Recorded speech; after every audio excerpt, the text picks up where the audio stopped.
Officer, I'm going to ask you one more time, and I want you to think very carefully before you answer. Her voice was steady. Not angry, not afraid, just absolutely certain. What traffic violation did you observe before you activated those lights? The officer's mouth opened. Nothing came out.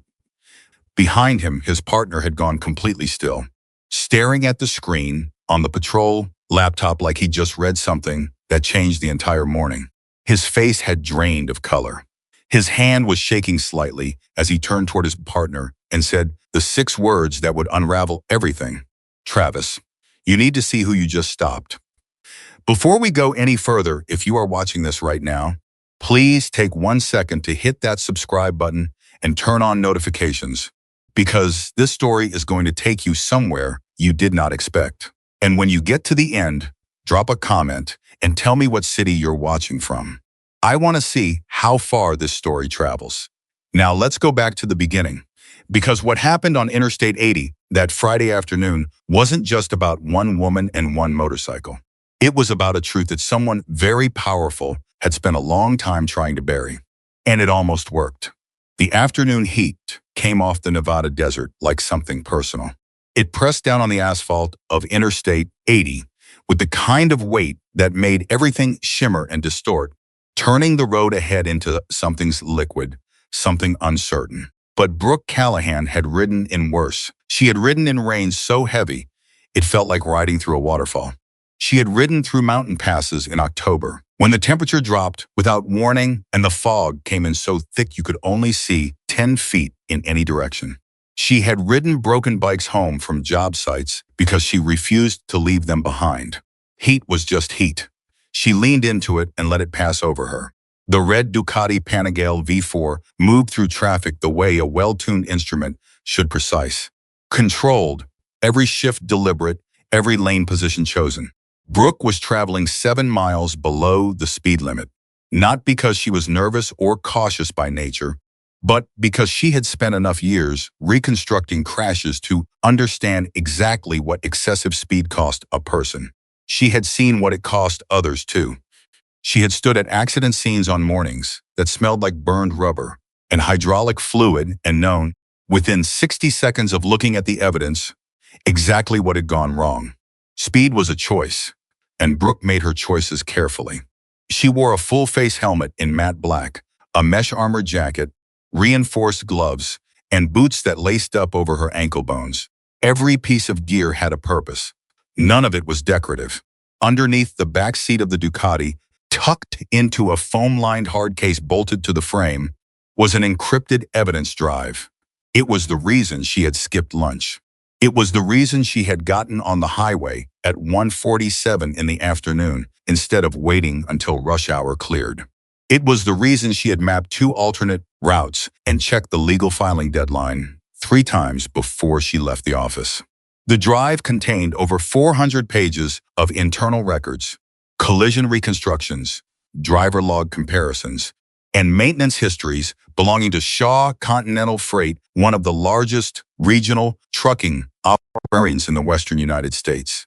And what those records showed, when you laid them out in sequence and looked at them the way an investigator looks at evidence, rather than the way a company lawyer looks at liability, was not a story of occasional negligence. It was a story of systematic deception, falsified inspection dates, brake components flagged for replacement that had never been replaced, driver hours logged as compliant when the underlying GPS data told a completely different story. And layered on top of all of that, collision reports official state, collision reports that had been written to place fault on motorcyclists, on independent drivers, on anyone who was not wearing a Shaw Continental uniform and operating a Shaw Continental vehicle. Brooke had spent 3 weeks with those files. She knew them the way a surgeon knows anatomy. She knew which page showed the brake failure on Unit 44. She knew which driver's log was the most egregious forgery. She knew the name of the motorcycle rider, a 34-year-old diesel mechanic named Curtis Ray, who had been listed as at fault in a collision that her own reconstruction proved he could not possibly have caused at that speed from that lane position. Curtis Ray had lost his right leg below the knee. He had also lost his case, his settlement, and very nearly his house, because the official report said he was speeding, because a Shaw Continental attorney had walked into the deposition with the official report in his hand and used it like a weapon. The filing deadline for Brooks' formal investigation report was 4 days away. The evidence drive needed to reach the commission's secure server by 5 p.m. She was 40 minutes out. She had time. She was watching a freight truck merge into the right lane. About 3 car lengths ahead of her, she noted automatically that it was running with a slightly low rear driver's side tire when she became aware of the highway patrol cruiser in her left mirror. It had been sitting 2 lanes over for about a mile. She noticed it the way she noticed everything on the highway. Not with alarm, but with simple professional attention. 2 officers, traveling at the same speed she was. No lights, no movement. She checked her speed. She checked her lane position. She checked the distance between her front wheel and the vehicle ahead. Everything was correct. Everything was where it should be.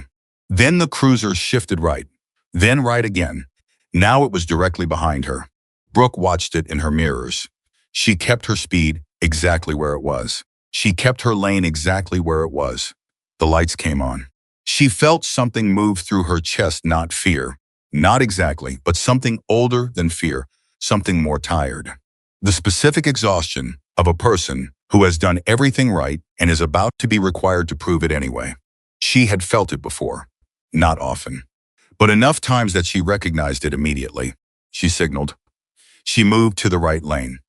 She moved again to the shoulder and brought the Ducati to a clean, controlled stop, both feet down, engine still running for exactly 3 seconds before she shut it off. She put the kickstand down. She placed both hands on the tank, visible and still, before she did anything else. Only then did she reach up with both hands, slowly, and remove her helmet. Officer Travis Rourke was 41 years old and had been with the Nevada State Highway Patrol for 14 years. He was not, by most conventional measures, a bad officer. He showed up for his shifts. He filed his reports on time. He had received commendations twice, once for a DUI arrest that removed a repeat offender from the highway, and once for performing CPR on a collapsed motorist until the ambulance arrived.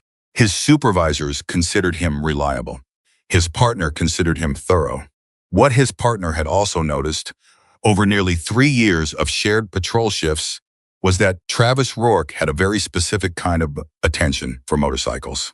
Not all motorcycles, a particular kind, the expensive ones, the loud ones, the ones with certain patches on the rider's jacket or certain emblems on the fairing. It wasn't anything Rourke ever said directly. It was in the way he watched. It was in the way he would go quiet in the middle of a conversation and then say, "Check that one out," when a particular bike came through his sight line. Rourke had grown up in a town where the local motorcycle clubs had, at various points, made their presence known in ways that people still talked about at the diner 30 years later. He had absorbed certain assumptions the way children absorb everything without examination, without challenge, as permanent as gravity. His partner, Officer Daniel Mercer, had grown up differently. He was 34, 6 years on the patrol, methodical, in the way that comes from being naturally quiet and genuinely observant. He had tried to raise concerns about Rourke's stops once, early in their partnership, and Rourke had laughed it off so completely and with such apparent good humor that Mercer had talked himself into believing he'd misread the situation. He had not misread the situation. "Red Ducati," Rourke said, already reaching for the lights. "Let's see what she's got." Mercer looked up from the report he was completing. "She's not doing anything. She's doing 58 in a 65. That's not a violation." "Travis, I want to check it out." "On what basis?" Rourke already had the lights on. "My instinct."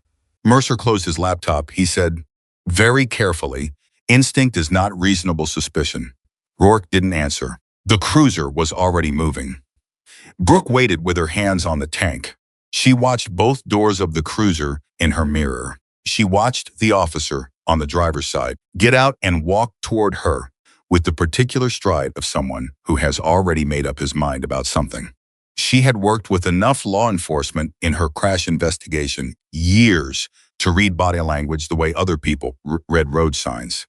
This officer had already decided something. She just didn't know yet what it was. She kept her hands visible. License, registration, and proof of insurance, he said. He was looking at the bike, not at her. Absolutely, Brooke said. I'm going to reach into the right breast pocket of my jacket for my license, and then I'll access the registration and insurance from the storage compartment. I'll keep my movements slow, and I'll tell you what I'm doing before I do it. He looked at her then. Something shifted in his expression. She caught it, just briefly, before he smoothed it over. He hadn't expected that. Not the calm, not the process. He had expected something else, and she had not provided it. Go ahead, he said. She produced everything. License, registration, insurance card. All current, all valid, all in order. She handed them over with both hands and put both hands back on the tank before he took a single step away. Rourke looked at the license. He looked at the Ducati. He looked at the license again. This your bike? Yes, sir. I've owned it for 3 years. You buy it yourself? The question landed like a small stone thrown at glass. Not enough to break anything, but you could hear it. Yes, sir, Brooke said. Her voice didn't change.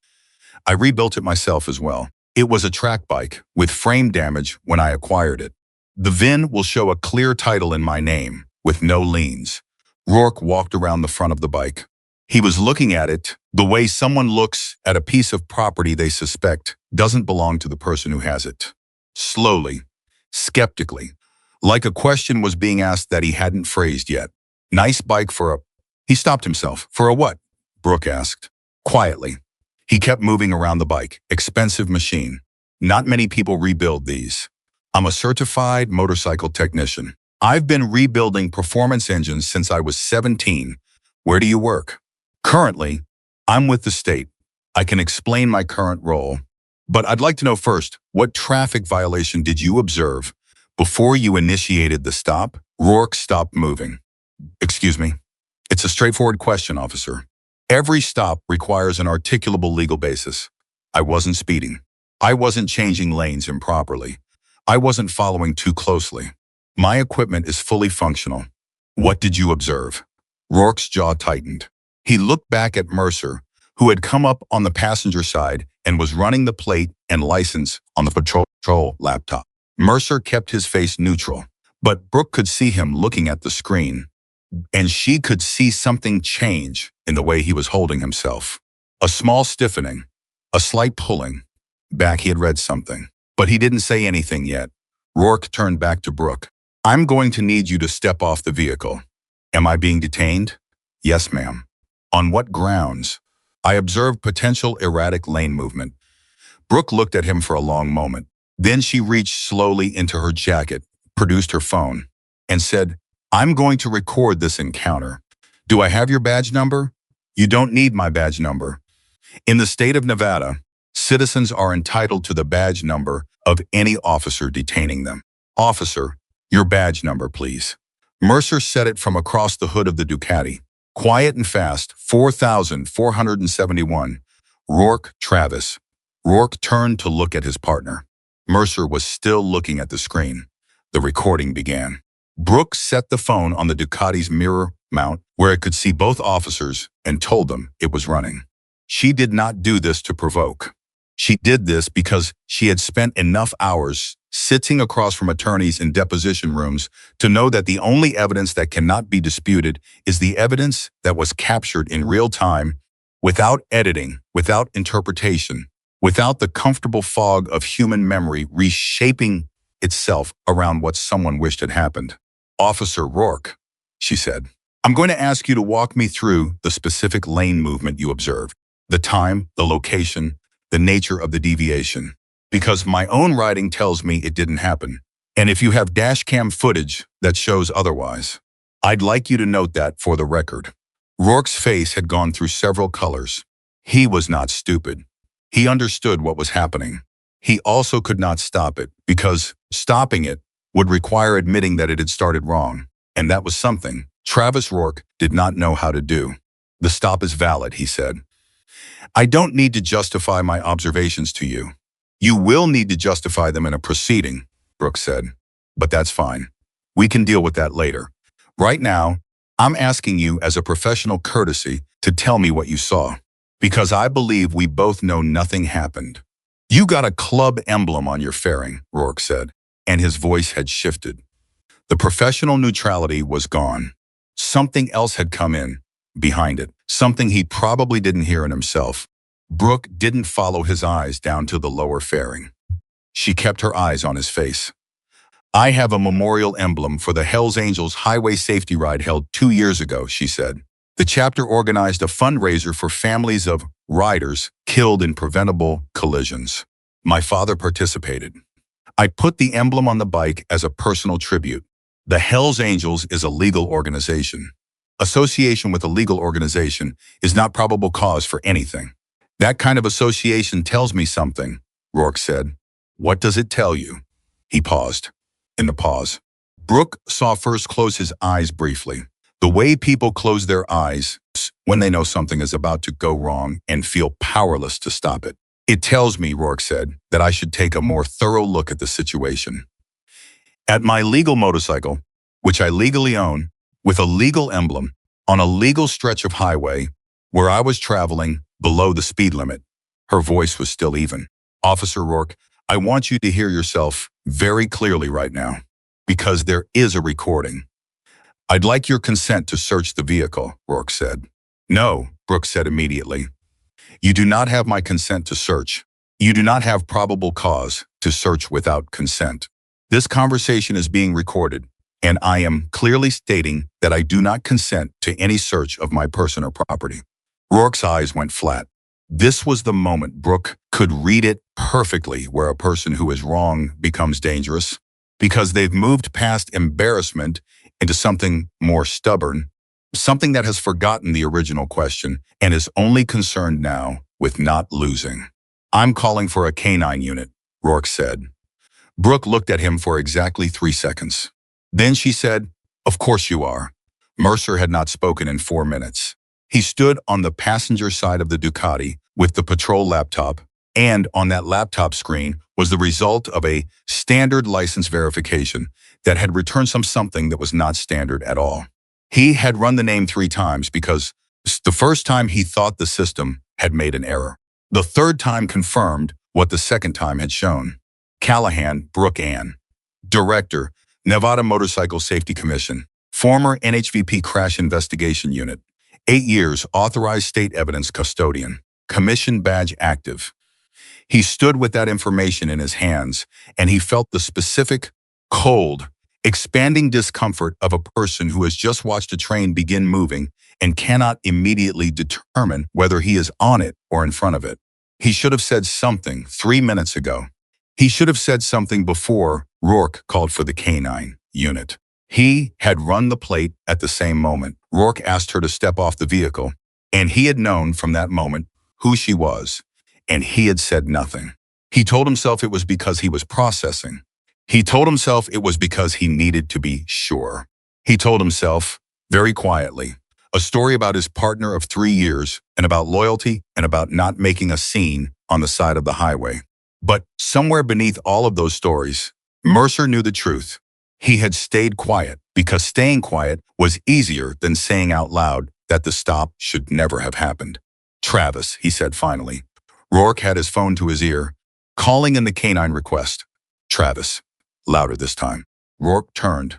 Mercer tilted the laptop screen toward him. Rourke read the screen. He read it again. The hand holding his phone dropped slightly.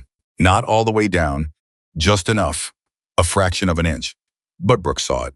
She had kept her eyes on both of them. She had spent 8 years reading people at accident scenes under enormous pressure, reading the gap between what they said and what their bodies were doing.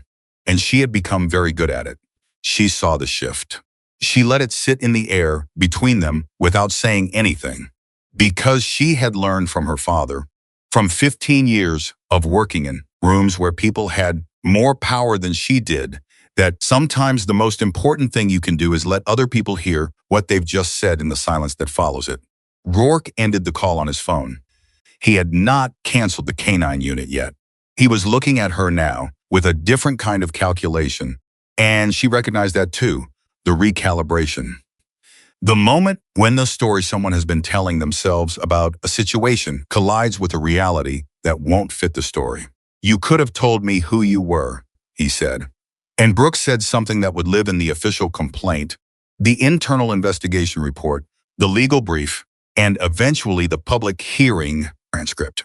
Because it was the kind of thing that was true enough to survive all of those different environments. "Officer Rourke, I am going to ask you something, and I need you to think about it honestly. If I were just a mechanic riding home no commission title, no state badge, no official role, what would be happening to me right now?" The question sat there. Rourke had no answer. Not because he didn't understand the question, but because the honest answer was the answer he could not say out loud. It was Mercer who finally spoke. "Travis," he said, and his voice had changed. He wasn't asking anymore. He was telling. "We need to cancel the canine request." Rourke looked at him. Something moved between them, the kind of look that happens between two people who have shared enough space and enough silence to have a whole conversation without words. But the conversation Mercer was having was not the one Rourke wanted to be having. "Cancel it," Mercer said again. Rourke raised his phone. He made the call. His voice, when he spoke into it, was flat and even and professionally composed, the voice of someone performing a function while something else was happening underneath. Brooke did not lower her phone. The recording continued. Mercer walked around to her side. He handed back her documents. His eyes met hers briefly, and in them she saw something that was not quite shame and not quite courage, something in between. Something that had not yet finished becoming what it was going to be. "You're free to go, ma'am," he said. "Not yet," Brooke said. Both officers looked at her. "I want your supervisor's name and contact information. I want confirmation that your body camera was active for this entire stop. And I want to know, for the record," she held the phone steady, "whether either of you is going to document this stop accurately." Mercer said, "I will document it accurately." Rourke said nothing. "Good," Brooke said. She reached into her jacket pocket, produced a card, and held it out to Mercer. He took it. "Captain Elena Ward. That's who I'm going to contact in the next 20 minutes. Please make sure your body camera footage is preserved." Rourke was looking at her card. His face had gone the particular shade of a person who has just made an expensive mistake and is beginning to calculate the cost. Brooke put her phone in her pocket. She put her helmet back on. She started the Ducati. And then before she pulled away, she paused. She looked at Rourke through the face shield, and she said something that was not loud, was not dramatic, was delivered with the same level clarity as everything else she had said in the previous 22 minutes. "You told yourself a story about who I was before you ever turned on those lights. I want you to think about how many times you've told that same story about someone who didn't have anything to protect themselves with except the truth." She didn't wait for an answer. She didn't need one. She pulled the Ducati back onto the highway smooth, controlled, exactly the same as before, and the red machine disappeared into the heat shimmer of Interstate 80.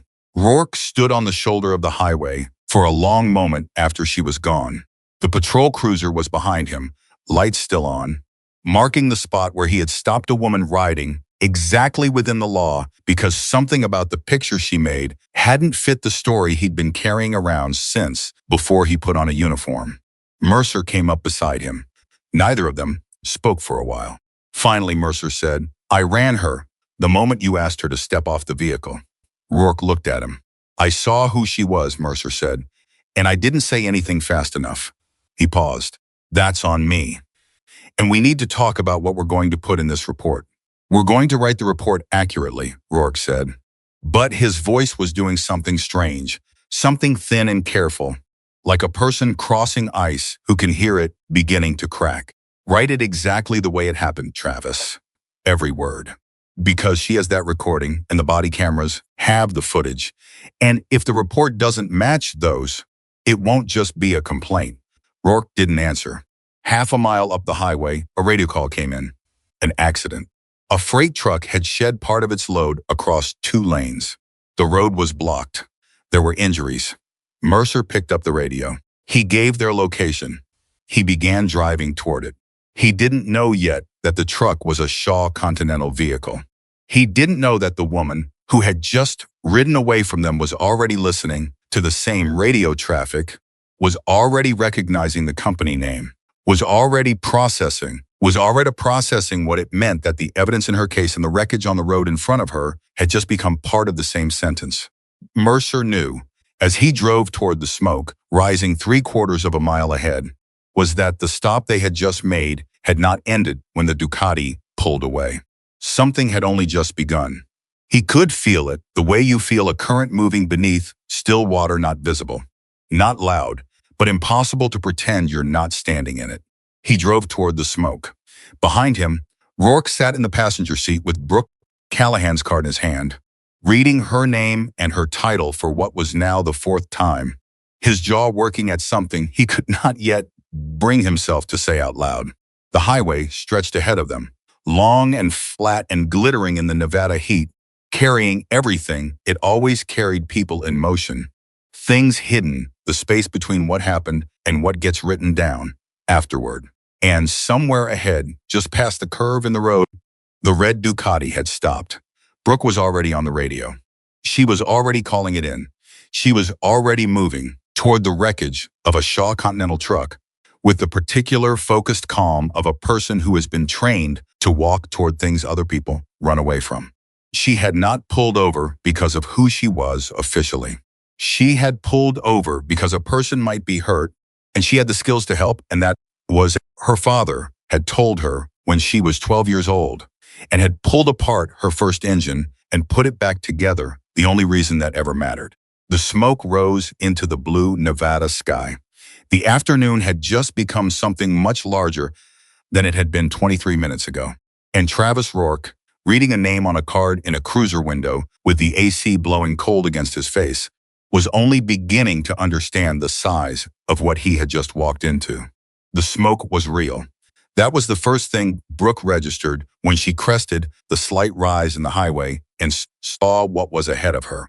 Not the kind of smoke that comes from a car overheating or a blown tire catching friction on hot asphalt. This was the thick, rolling kind that comes from a load-fire cargo that had been sitting in the sun for hours, suddenly exposed to road surface and sparking metal. 2 lanes blocked. A sedan with its front end buried in the center divider.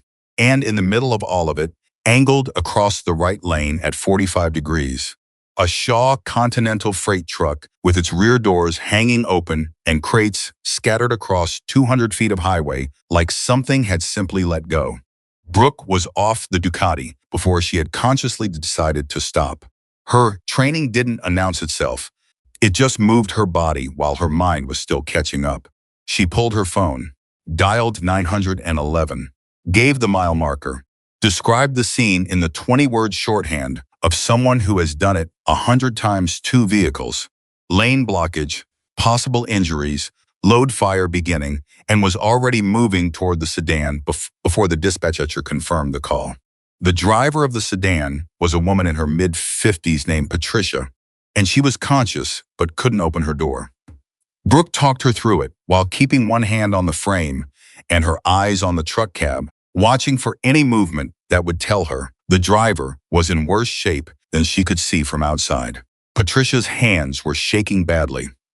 Brooke kept her voice at the specific register she had learned from paramedics on crash scenes: low, unhurried, absolutely certain. The voice that tells a frightened person's nervous system that someone who knows what they are doing has arrived. Don't try to push the door. Let me work from outside. I need you to put both hands flat on your thighs and keep them there. Just like that. Good. You're doing great. Don't move your neck for me. The door came free on the 3rd pull.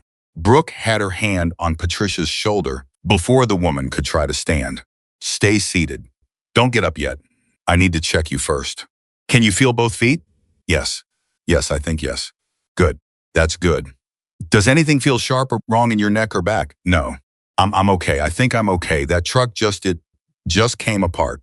The stuff just fell off it right in front of me. I had nowhere to go. I know, Brooke said. I believe you. Help is coming. You did fine. Behind her, the Ducati's hazard lights were blinking. She had activated them out of habit before she ran. The small red pulse of them in the peripheral vision of approaching drivers was buying seconds of reaction time, and seconds were everything on a highway. The truck driver, a man in his late 30s, had gotten down from the cab on his own and was standing 20 feet away with both hands on the back of his neck. Not injured, but the particular blank quality of someone in shock. Brooke left Patricia stable, conscious, no cervical symptoms, and moved to him. Hey, look at me, are you hurt? He looked at her slowly. I don't know what happened. The straps. I checked the straps this morning. I checked them. They were, okay. Stop, I hear you. Are you hurt physically right now? No. No, I'm no. Sit down on the shoulder for me. Right there. Don't go back toward the truck. Is there anything in that load I need to know about? Hazardous material? Anything flammable beyond what I can see? No. Just machinery parts. Steel casing pieces. But they shouldn't have those straps, should never. What's your name? Eddie. Eddie Calhoun. Eddie, I need you to sit down and stay there until the paramedics reach you. Can you do that? He sat down. He put his face in his hands. Brooke moved back toward the middle of the scene, already thinking about clearance, which lane could be freed first, where to direct approaching traffic, how far back the sightline brake was that would give a driver in a fast-moving vehicle enough distance to stop. She was standing in the middle of the highway, directing a commercial vehicle to the far left lane with hand signals she had used 1,000 times. When the patrol cruiser pulled up, it was Rourke and Mercer. She felt Rourke see her before she turned around. She felt it the way you feel someone staring from across a room, that specific pressure of attention that doesn't require eye contact to land. She kept directing traffic for another 30 seconds until a second cruiser pulled in behind the first, and 2 officers took over the lane management. Only then did she step back. Mercer was out of the car and moving toward the truck before she reached the shoulder. He had his radio out and was calling in the full scene report.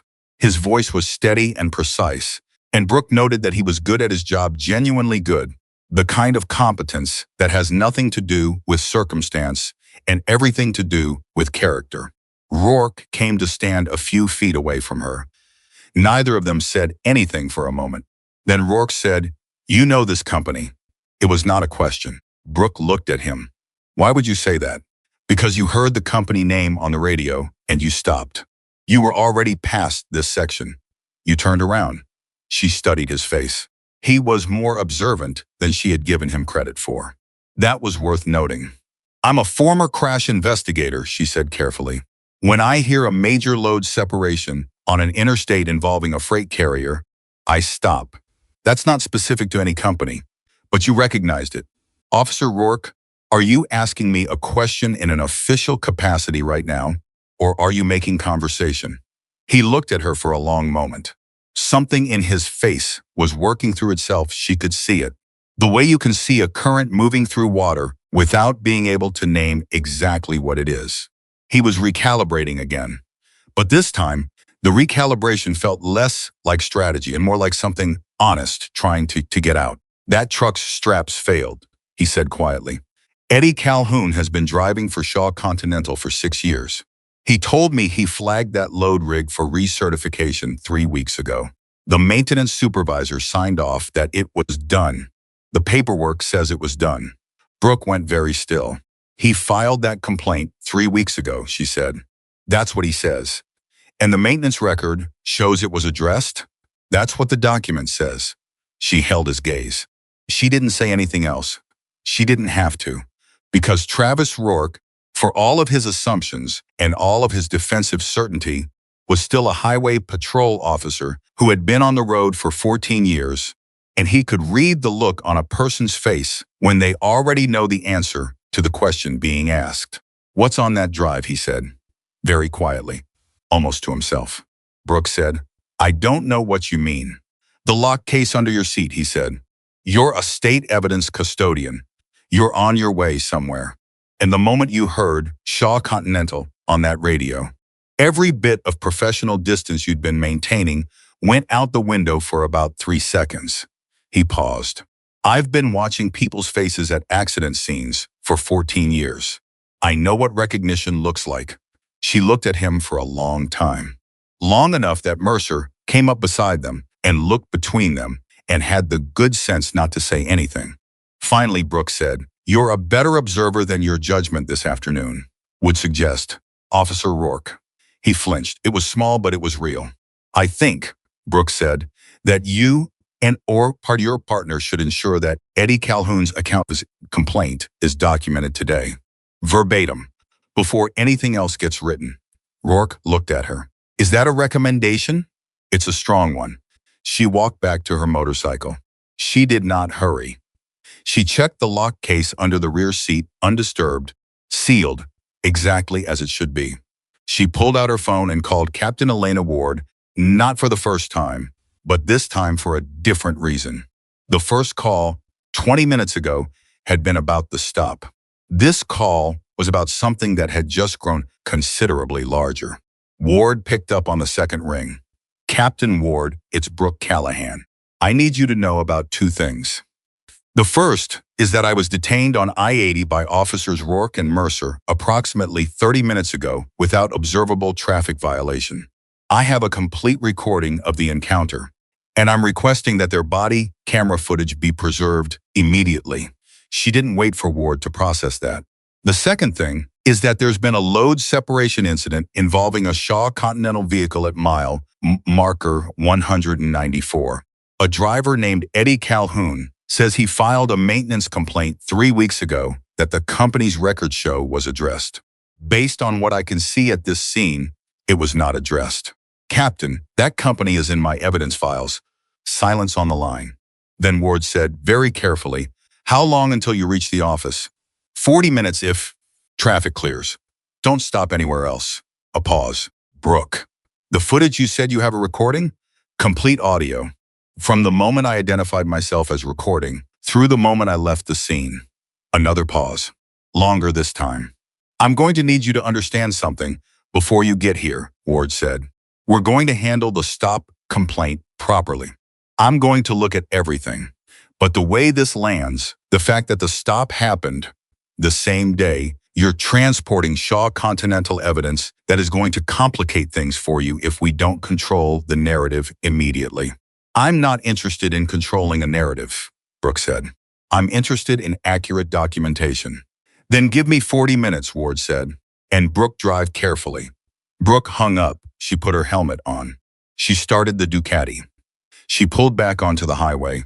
And this time, she did not look back at Travis Rourke, standing at the edge of the accident scene one, with his notepad in his hand and the specific expression of a man who has begun, slowly and painfully, to understand that the morning he thought he was having is not the morning that actually happened. The complaint she filed that evening was 11 pages long. It was not a complaint written in anger. Brooke had learned from watching angry people make complaints for years that emotion, however justified, gives the reader something to focus on other than the facts. Her complaint contained facts. Timestamps from her phone's recording. GPS data confirming her speed. The specific language of Nevada statute governing the legal requirements for a vehicle stop. A precise account of each question asked and each answer given. The K-9 unit request, documented. The failure to provide a violation basis, documented. The demeanor shift that occurred when Rourke noted the Hells Angels memorial emblem, documented. All of it in the flat, unhurried language of someone who has spent 8 years writing things that will be read by people who are looking for any reason to disbelieve them. Her attorney, Marissa Cole, called at 9:30 that evening. "I read the draft," Marissa said, "and it's clean. It's thorough. And it's going to land very differently depending on one thing." A brief pause. "What do you want out of this, Brooke? Because that question shapes how we file." Brooke thought about it. She was sitting at the workbench in her father's garage, the one where she had rebuilt her first engine at 17 with her hands covered in grease, and her father standing behind her telling her to slow down, that the machine would tell her what it needed if she was patient enough to listen. She could smell the familiar mix of oil, and metal and sawdust that had been the backdrop of every serious conversation she'd had in her adult life. "I want to know how many times he's done this," she said. Marissa was quiet for a moment. The traffic stop records. 18 months of stops. Motorcycle stops specifically. "I want to see the pattern." That's a broader ask than a single complaint, I know. But a single complaint protects one person. A pattern protects everyone who comes after. Another pause. Longer. "Okay," Marissa said, "I'll file for the records. But Brooke, you need to be prepared for what we find. Because if there's a pattern, this stops being a personnel complaint and becomes something that reflects on the whole department. And when institutions feel threatened, they protect themselves before they protect the truth." "I know," Brooke said. "Do you?" "Because the title that's going to protect you in this process is also going to make some people very eager to prove you were using it as a weapon. They're going to say you overreacted. They're going to say you made a routine traffic stop into a political statement because of who your father is." Brooke looked at the half-rebuilt engine sitting on the bench in front of her. A Ducati L-twin, disassembled down to the cases. Each component laid out in order the way she always did it. So nothing got lost and nothing got missed. Patience. Order. The truth that the machine reveals when you stop forcing it and start listening. "Let them say it," she said. "As long as the records tell a different story." Wade Callahan was not a man who made small entrances. He was 6'2" and had been built by 30 years of physical work into something that suggested architecture rather than simply size. His hands were the hands of a man who had been fixing things since before most people knew what needed fixing. He was 63 years old and had been a member of the Hells Angels for 27 years. Not because he lacked other options, but because the Brotherhood had been, at the moments in his life when it mattered most, the thing that showed up. He did not have uncomplicated feelings about authority, and authority did not have uncomplicated feelings about him. But he was not a stupid man, and he was not a reckless one, and he loved his daughter with the particular fierce precision of a parent who has watched their child become someone better than they imagined. He came into the garage at 10 o'clock and set a cup of coffee on the bench beside her without asking whether she wanted one. "Ward called me," he said. Brooke looked up. "What did she say?" "That you handled the stop better than most of her officers would have." He sat down on the stool across from her. "She also said that Rourke has been on her radar for a while and that today might be the thing that finally gives her what she needs to act." "Did she say that directly?" "She said it in the way people say things directly when they don't want it documented." He wrapped both hands around his own coffee cup. "What do you want to do?" "What do you mean?" The chapter heard what happened. Some of them want to make noise. Show up to the department, make it visible, put some pressure on publicly. He looked at her steadily. "I told them to wait until I talked to you." Brooke put down the wrench she'd been turning in her hands. A habit from childhood, something to do with her fingers while her mind worked. "If we make this about humiliating two officers," she said, "they will defend two officers. Institutions always protect what they recognize as their own when it's under attack. But if we prove it's a pattern," she paused. "If the data shows that this isn't one bad morning but a practice, then we're not attacking individuals. We're identifying a system failure. And system failures require system corrections." That's a different conversation. Wade was quiet for a long moment. He looked at his daughter the way he had been looking at her since she was 8 years old, and had taken apart his motorcycle's carburetor without permission and put it back together correctly with the specific mix of amazement and recognition that a parent feels when they realize that their child has surpassed something they didn't even know was a ceiling. "The chapter isn't going to sit quiet forever," he said. "I'm not asking for forever," Brooke said. "I'm asking for enough time to build something that lasts longer than a news cycle." Wade drank his coffee. He looked at the disassembled engine on the bench. "You're going to need the 47 stops to tell a story. A clear one. The kind that even someone who already doesn't want to believe it can't argue with." "That's exactly what I'm going to get," she said. He stood up. He put a hand briefly on her shoulder, not a long gesture, not a sentimental one, just the kind of contact that passes something real, between two people who have never needed many words, and walked back toward the door. The memorial ride is in 3 weeks, he said. I'd like you to be at the front. I'll be there. He nodded once and left. Brooke sat alone with the disassembled engine and the recording on her phone and the 11-page complaint on her laptop and the knowledge that tomorrow morning, Marissa Cole would file a formal records request that would either reveal nothing of significance or reveal something that could not be unseen. She picked up the wrench again. She started working. The components of the engine told their story in the way mechanical things always tell their story quietly, precisely, without opinion, in the language of what fits and what doesn't, of what holds under pressure and what breaks. She worked until midnight. She did not think about Travis Rourke. She did not think about the title on her badge or the official complaint or the way the afternoon could have gone if she had been less prepared, less documented, less certain of her rights.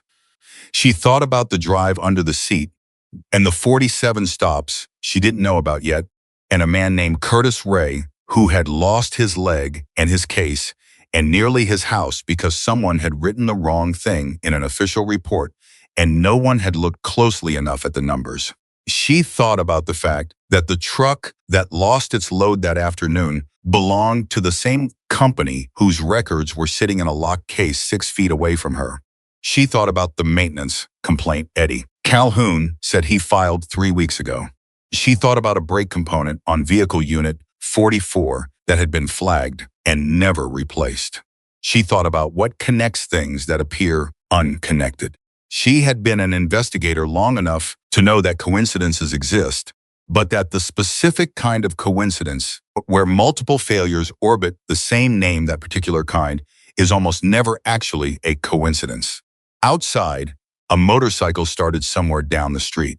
The sound of it was familiar and settling, the particular deep idle of a well-tuned V-twin, and Brooke listened to it for a moment with the instinctive appreciation of someone who knows machines well enough to tell character from sound.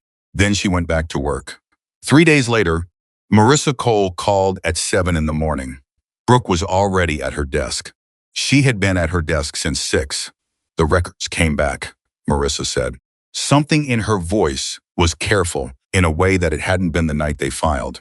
How many stops, Brooke asked. 47. Motorcycle stops only. In the past 18 months. I've been through them. Brooke a pause.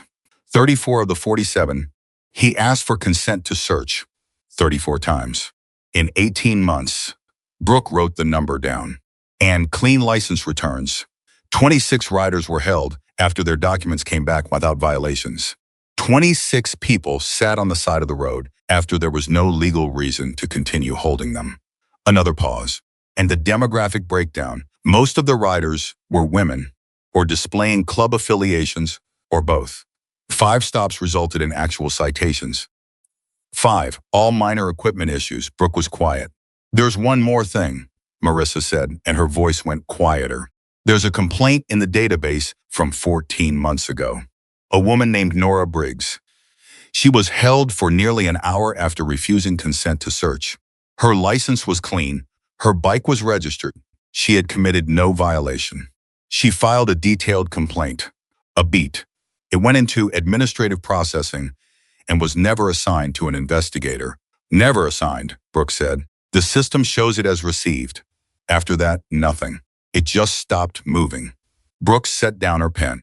She looked at the window. Outside, the morning was doing what Nevada mornings do in late summer bright already. The light coming in at a hard angle that left no comfortable softness. I need to talk to Nora Briggs, she said.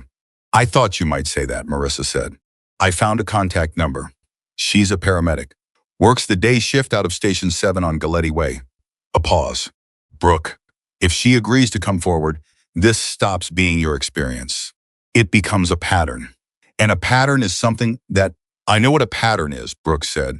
It's going to get harder, Marissa said. Before it gets better, it's going to get considerably harder. Brooke picked her pen back up. That's fine, she said.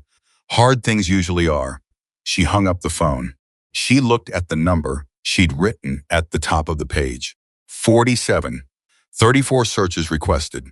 26 held without cause.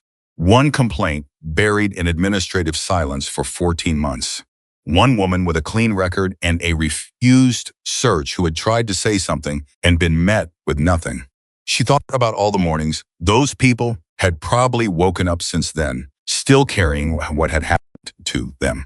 The way an injustice that isn't addressed doesn't disappear, it just gets added to the weight a person carries and starts to reshape the way they hold themselves, the way they approach certain situations, the way they answer questions from people in uniforms. She picked up her phone and dialed the number for Station 7 on Galletti Way. It rang 4 times. Station 7, this is Briggs. The voice was brisk and direct, the voice of someone accustomed to emergencies arriving without warning. Nora Briggs, Brooke said. My name is Brooke Callahan. I'm with the Nevada Motorcycle Safety Commission. I think you filed a complaint 14 months ago that was never properly reviewed, and I'd like to talk to you about it, because I believe what happened to you may not be the only time. Silence sends on the line. I'm not the silence of someone who has nothing to say. The silence of someone who has been waiting for this call long enough that they had given up expecting it. I filed that complaint 3 times, Nora Briggs said at last. The first time through the department portal. The second time by certified mail. The third time, I hand-delivered it to the front desk and got a receipt. A pause. And in the pause was something that had been sitting in a person for over a year. Nobody ever called me. Not once. Brooke closed her eyes briefly. Then she said, I'm calling you now. The line was quiet again. And then Nora Briggs said something that Brooke would think about for a long time afterward, because it was the kind of thing that doesn't come from nowhere, that only comes from someone who has carried something alone long enough to have thought it all the way through. I'm a paramedic. I drive toward bad situations because that's what the job is. But I'll tell something after that stop, after that hour on the side of the road. There was a week where I drove past a patrol car and felt my hands tighten on the handlebars. Just automatically, just from reflex. She paused. I don't want someone else's hands doing that, because the same thing happened to them and nobody did anything about it either. Then help me make sure they don't, Brooke said. Another silence, shorter this time. When do you want to meet? Said Nora Briggs. And Brooke Callahan, sitting at her desk in the early Nevada morning with 47 stops and 1 buried complaint and the name of a freight company written across the center of everything she knew, felt something settle into place inside her chest. Not satisfaction. Not yet. Something earlier than satisfaction. The specific feeling of a structure beginning to take shape from components that had been lying separately, unconnected for too long. Tomorrow morning, Brooke said, as early as works for you. I'll come to you. 7 a.m., Nora said. Bring everything you have. I will, Brooke said. And Nora, she stopped for a moment, because what she wanted to say was something that mattered, and she wanted to say it right. Thank you for picking up. The call ended. Outside the window, the Nevada morning was in full brightness now, hard and clear and unsparing, in the way desert light always is, revealing everything, softening nothing, indifferent to whether you were ready to see what it showed you. Brooke opened her laptop. She started building the file that would eventually become the foundation of something that neither she, nor Nora Briggs, nor Travis Rourke, nor Gavin Shaw, in the offices of Shaw Continental Freight, where certain documents were already beginning to feel precarious, had yet fully imagined. She worked with the patience of someone who had learned to listen to what machines tell you before they fail. She worked with the certainty of someone who understood that the evidence was already there. It was always already there. And that the only question was whether anyone was going to be willing to read it. Nora Briggs was not what Brooke had expected. And Brooke was honest enough with herself to recognize that she'd had an expectation in the first place. When you build a picture of someone from a 14-month-old complaint document and a 60-second phone call, you build something thin and provisional, a sketch where a person should be. Nora Briggs was not a sketch. She was 44 years old, compact and direct, with the particular quality of stillness that comes from spending years in situations where panic is contagious and calm is a professional responsibility. She had been a paramedic for 16 years. She had also been riding motorcycles for 22, which was longer than some of her colleagues had been alive. She met Brooke at the station at 7 sharp and poured 2 cups of coffee without asking how Brooke took hers and set them both on the table and sat down and said, before Brooke had opened a single file, tell me what you found. Brooke told her. All of it. The 47 stops, the 34 consent requests, the 26 riders held without cause after clean documents, the 5 citations in 18 months of motorcycle stops, the demographic pattern women, club affiliations, expensive bikes written by people who didn't match Rourke's internal template of who should be riding them. She laid it out in sequence, flat and clear, no editorializing, just the shape of the data speaking for itself. Nora listened without interrupting.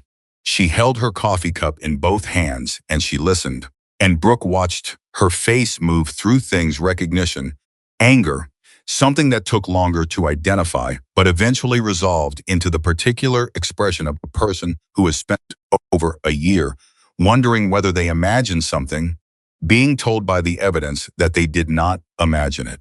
I knew it wasn't just me, Nora said when Brooke finished. Her voice was steady, but it had something underneath it that the steadiness was working hard to contain. When I filed the 3rd time, hand-delivered it, got the receipt, I told myself that if nothing happened after that, then I'd accept that maybe I'd overread the situation. Maybe I'd been too sensitive. Maybe the hour on the shoulder was legitimate and I'd just been too wound up to see it clearly. She stopped. I spent 14 months trying to talk myself into believing I was wrong. You weren't wrong, Brooke said. I know that now. I knew it then too, honestly. I just got tired of knowing it alone. She looked down at her coffee. That's the thing no one tells you about filing a complaint and getting silence back. It's not just that nothing happens. It's that the silence starts to do something to you. Makes you question the thing you were absolutely certain of. That's not an accident, Brooke said quietly. Institutional silence is its own form of response. It's saying, without saying it, we don't consider this worth addressing.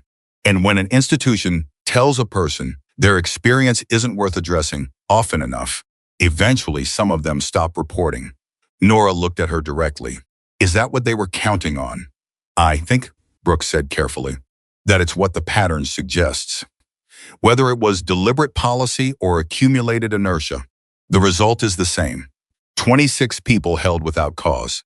1 complaint in the formal record. 1. She let that number sit. The others either didn't filed and had it go the same way yours did, or didn't know they had grounds to file at all. Nora was quiet for a moment. Then she said, what do you need from me? I need you to be willing to tell your story in a formal setting, on record, because right now I have data, and data tells you a pattern exists. But data doesn't make an institution feel the human weight of what that pattern costs. For that, you need a person. You need someone who can stand in a room and say, this is what happened. This is what it felt like. This is what it cost me. And this is why it cannot keep happening. Nora turned her coffee cup in a slow circle on the table. It was the same gesture Brooke had made with a wrench in her father's garage. Something to do with the hands while the mind worked through something serious. There are going to be people who look at me and see a woman making a complaint against a cop, Nora said, who decide I have an agenda, who look for the reason to discredit me before they've heard a word I've said. Yes, Brooke said, there will be. And you're asking me to stand there anyway. I'm asking you to consider it, because I think what you just described, the way the silence reshaped, how you felt about something you knew, was true. I think that's the most important thing in this entire case. Not the statistics, that. Nora looked at her for a long time. All right, she said, I'm in. She said it simply, without drama, the way a person agrees to something they've already been building toward without fully knowing it. The way people commit to things that matter. Brooke drove back to the office with Nora's signed statement in her case file and a feeling in her chest that was not yet relief, but was adjacent to it, the feeling of something that has been working in isolation suddenly having company. The weeks that followed moved the way investigative work always moves, in long stretches of careful, unglamorous labor, punctuated by moments that arrive without warning and change the shape of everything. Brooke worked 12-hour days. She cross-referenced Rourke's stop logs against dispatch records, body camera timestamps, and the motor vehicle database. She built a timeline. She built it twice, because the first version had a gap in the documentation chain that she didn't trust, and she didn't file anything she didn't trust completely. Marissa Cole had filed the formal complaint and the records request simultaneously, and the department's response had been what they both expected: procedurally correct, minimally cooperative, and accompanied by a statement from the department's public affairs office that used the words "isolated incident" twice in 3 sentences. Brooke had read the statement once and set it aside. She understood that it was the first position, not the final one, and that first positions in institutional disputes have a way of becoming untenable as evidence accumulates. What she had not anticipated was what Marissa called her on a Tuesday morning. 3 weeks into the process, with a voice that had the specific quality of someone who has found something and is choosing their words carefully, because the thing they found is significant. The collision reports, Marissa said, the ones where Shaw Continental vehicles were involved in motorcycle accidents. I've been comparing the official narratives against the physical evidence in Brooke's investigation files. And, Brooke said, she already knew from Marissa's voice that the answer was not going to be small. 4 separate incidents. In each case, the official report attributes the motorcycle rider as the primary at-fault party. In each case, the physical evidence, skid marks, vehicle positions, impact analysis supports a different conclusion. In 3 of the 4, the data actually indicates the Shaw Continental driver was responsible. A pause. One of those reports was written by a department investigator, but 2 of them were co-signed. By whom? A beat. Rourke, Marissa said. Travis Rourke co-signed 2 collision investigations involving Shaw Continental vehicles in the past 18 months. In both cases, the motorcycle rider was found at fault. In both cases, the physical evidence that Brooke's own reconstruction methodology would have flagged was either not collected or not included in the final report. Brooke sat down. She hadn't realized she was standing until her legs made the decision for her. He co-signed, she said. That's not an accident. No, it's not. Marissa let that sit. There's more. One of those riders, a man named Curtis Ray, lost a negligence lawsuit as a direct result of the at-fault finding in his collision report. He lost his settlement. He also lost his leg below the knee. Brooke had been still for a long moment. She knew the name. She had known it since the beginning. Since the first week, she'd sat down with the Shaw Continental files and read what the evidence actually said versus what the reports had written. She had hoped, with the specific and fragile hope of someone who doesn't want to believe the worst, that Rourke's involvement in the collision reports was coincidence, that the falsified maintenance records were Shaw's doing, fully contained within the company, and that the collision narratives had been errors rather than choices. The hope had not survived the morning. Curtis Ray, she said, I need everything you can find on his case. The full deposition record, the settlement documentation, everything. Already pulling it, Marissa said. Brooke, you understand what this means. This isn't just a pattern of biased traffic stops anymore. If Rourke knowingly signed off on collision reports that protected Shaw Continental from liability, and if those reports were used in legal proceedings, that's obstruction. That potentially reaches into the criminal. I know, Brooke said. It also means that what happened to you on I-80 wasn't necessarily random.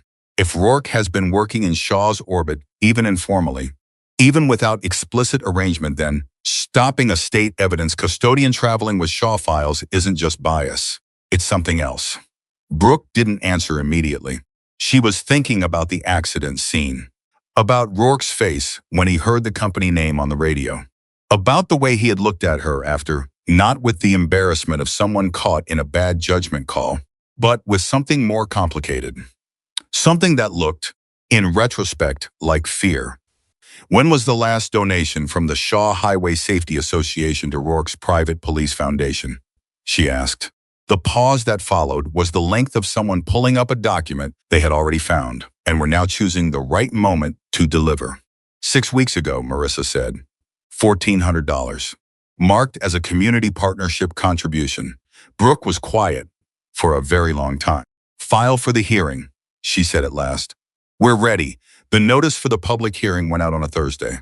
By Friday morning, Brooke's office had received 11 phone calls, 3 from reporters, 2 from attorneys representing Shaw Continental, 4 from individual riders who had heard about the complaint and wanted to share their own experiences, and 1 from a man who identified himself as a former Shaw Continental mechanic and said only that he had information about maintenance records that had been altered and that he needed to speak to someone he could trust before he decided whether to come forward. Brooke called him back within 20 minutes. His name was Ray Dollard. He had worked at Shaw's central maintenance facility for 9 years.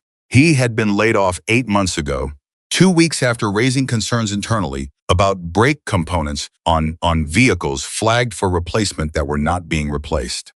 He had signed a severance agreement with a non-disclosure clause, and he was aware, as he told Brooke on the phone, with the careful precision of someone who had thought about this moment many times, that coming forward could expose him to legal action from his former employer. I know what I signed, Ray said, but I also know what I saw. And what I saw, if I'd stayed quiet about it and something happened on a highway, I couldn't live with that. A pause. I've been reading about the load separation at mile 194. I know that truck. I know unit number 78. I flagged the rear load rig straps on unit 78 for replacement 6 months ago. The replacement was never done. I have a photograph of the original maintenance flag form. I took it because I had a feeling, even then, that I was going to need it. Brooke closed her eyes. Opened them. Ray, she said, I need you to understand something before we go further. If you come forward, if you testify, Shaw's attorneys are going to argue that the NDA bars your testimony. We're going to counter-argue that NDAs cannot legally suppress evidence of public safety violations. That argument is strong, but it will take time and resources, and Shaw will make it as uncomfortable as possible. I know, he said. I also need to tell you that I will do everything in my power to make sure you are protected through this process. I cannot guarantee outcomes. I can guarantee that you will be treated with full seriousness and that your account will be handled with the care it deserves. Silence on the line. Then Ray Dollard said, Miss Callahan, I watched a report about a motorcycle rider who lost his leg in a Shaw collision being called the at-fault party. I know what the maintenance records said on that vehicle. I know those brakes had been flagged, and I know the report said they were serviced. His voice had go flat when the emotion has been in one place too long and has started to calcify into something harder. That man lost his leg because someone lied in a document, and whoever lied in that document knew what they were doing. Yes, Brooke said quietly. I believe they did.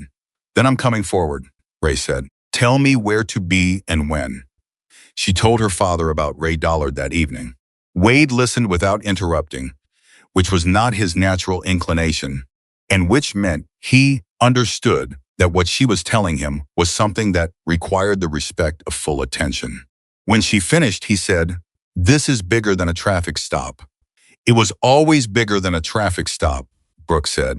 The stop was just the moment when the larger thing became visible. Wade was quiet for a while. He set his coffee down. He looked at his daughter with the particular expression she had been seeing her whole life, the one that meant he was weighing something carefully because he understood the weight of it. The chapter wants to attend the hearing, he said. All of them. Full dress. Brooke looked at him. What did you tell them? I told them they could attend if they could behave themselves in a way that serves the outcome rather than the image. He paused. I told them that the hearing is not a show of force. It's a show of character. And that if they walk in there looking like something from a movie poster, every camera in the room is going to point at them instead of at the evidence, and will have handed Shaw's attorneys exactly the distraction they need. And they agreed. I'm their chapter president, Wade said simply. When I explain something clearly enough, they agree. A beat. They'll be there. quiet, clean, respectful. Not because they don't have things to be angry about, but because their anger is less important than getting this right. Brooke felt something move through her chest. Not surprise. Something more like recognition, the satisfaction of seeing a person be exactly who you always believed they were. Tell them I'm grateful, she said. Tell them yourself, Wade said, at the ride. The hearing was scheduled for a Wednesday morning in the second week of October, and the room filled in a way that Brooke had not fully anticipated, even though she had been imagining it for weeks. She arrived 40 minutes early, and it was already half full. Riders, trucking employees who had taken personal days, 3 journalists she recognized and 2 she didn't. A woman with a legal pad who turned out to be a representative from the state attorney general's office. Observing. 8 Hells Angels members in clean cuts, sitting in 2 rows near the back, absolutely still, which created its own kind of gravity in the room, the specific weight of large men choosing stillness as a deliberate statement. Captain Elena Ward sat at the official table. She had spent the previous 2 weeks in a position that Brooke recognized as professionally uncomfortable, in the extreme, the position of a person who must investigate their own institution's failures, while continuing to operate within that institution. Ward had done it with more integrity than most. She had not minimized. She had not protected. She had preserved every piece of footage and documentation that Brooke requested, and had issued a quiet, firm directive to her supervisory staff that the records requests were to be fulfilled completely and without modification. She had also, Brooke knew through Marissa, initiated a separate internal process regarding the buried Nora Briggs complaint, not because she was required to at that point, but because she had looked at the timeline and understood that administrative silence for 14 months was not an accident of workflow. Someone had seen that complaint and decided not to move it. Ward wanted to know who. Shaw Continental's legal team arrived as a unit 4 attorneys in matching dark suits, carrying identical leather cases, moving with the coordinated efficiency of people who are paid enough to practice coordination. Their lead attorney was a man named Philip Hargrove, and Brooke had spent an evening reading his professional history, which was long and expensive and almost uniformly successful. He had a talent for making facts feel insufficient. She had noted this and filed it and prepared for it. Gavin Shaw himself sat behind his attorneys. He was 57, silver-haired, with the particular physical confidence of a man who had spent decades in rooms where his presence was the most significant thing in them. He had looked at Brooke exactly once when he entered. A quick and calibrating look, the kind of look that's assessing rather than seeing. Then he had looked away and had not looked at her again, which was its own kind of statement about who he believed held the power in this room. He was about to learn something about that. The hearing opened with Marissa walking the room through the complaint, the records request, and the investigative findings in sequence. She was precise and unhurried and utterly without drama, which was, Brooke had always believed, the most devastating possible way to present evidence, because drama gives an audience permission to dismiss something as performance. But plainness makes them sit with the weight of what they're being told. 34 consent requests in 47 stops. The room absorbed that number. 26 riders held without cause after clean documents. The room absorbed that too. Nora Briggs's complaint, filed 3 times, received and never assigned. Someone in the back of the room made a sound, not loud, just the sound a person makes when something confirms what they had feared was true. Philip Hargrove took his turn and did what Brooke expected. He questioned the methodology of the data analysis, suggested that the demographic patterns were coincidental, and made a point of mentioning Brooke's family connection to the Hells Angels 3 times in 15 minutes, each time with the same casual phrasing designed to make it sound like he was simply providing context rather than attempting to disqualify her. Brooke sat through it. She let him finish. Then she presented the collision reports. Unit 44 and its brake component failure. The maintenance flag, unfulfilled. The report that said the brakes had been serviced. The physical evidence from the crash scene, that told a different story. Curtis Ray's case, the deposition, the at-fault finding, the settlement lost, the leg. She put the reconstruction on the screen and walked through it the way she had walked through 100 reconstructions in 8 years as an investigator, with the unhurried certainty of someone who knows the evidence will hold. Because they have checked it and checked it again. Hargrove objected twice. Ward overruled him both times. Then Brooke presented the co-signed reports. Rourke's name on the bottom of 2 collision investigations. 2 at-fault findings that contradicted the physical evidence. She did not editorialize. She simply put the documents alongside the physical data and let the room look at them and draw conclusions at their own pace. And then Nora Briggs stood up. She spoke for 11 minutes. She described the stop, the time, the location, the absence of any violation, the hours she spent on the shoulder after refusing consent, the 3 times she filed her complaint, the certified mail receipt she had kept in a folder in her desk for 14 months because she had known, somehow, that she might one day need to prove she had tried. She described what the silence had done to her. She used the word dismantling, that the silence had done something dismantling to her certainty, her confidence in her own perception, and she said it without self-pity, as a clinical observation, the way a paramedic describes a symptom. The room was completely quiet when she finished. Hargrove did not cross-examine her. He conferred briefly with his colleagues and then said, with the precise, careful language of a lawyer making a strategic retreat, that he had no questions for this witness at this time. Brooke was watching Rourke. He was seated at the side of the room, required to be present, and he had been watching Nora Briggs speak with his hands flat on his thighs and his jaw set and his eyes doing something that was not anger and was not indifference, something in between those 2 things that looked, the longer she looked at it, like a man watching consequences arrive. Hargrove spent the next 20 minutes attempting to reframe everything Brooke had presented as political theater, suggesting that the commission's investigation had been motivated by personal grievance rather than public safety, that the Hells Angels' presence in the room was an attempt to intimidate, that Rourke's co-signed reports reflected standard investigative procedure rather than any inappropriate relationship with Shaw Continental. He was doing it well. Brooke could feel the room shifting slightly, not toward Hargrove, but toward uncertainty, the specific uncertainty that skilled attorneys manufacture by introducing enough alternative explanations that the most straightforward one starts to feel like one option among many rather than the obvious truth.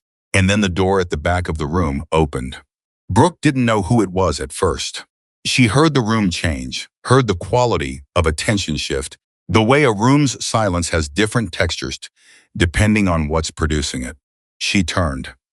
Daniel Mercer was walking down the center aisle in his civilian clothes, without his uniform, without his badge, with nothing but the expression of a man who has spent several weeks deciding something and has finally decided it. He stopped at the front of the room. He looked at Captain Ward. He said, "I'd like to speak, if the hearing will allow it." Ward looked at Brooke. Brooke looked at Mercer.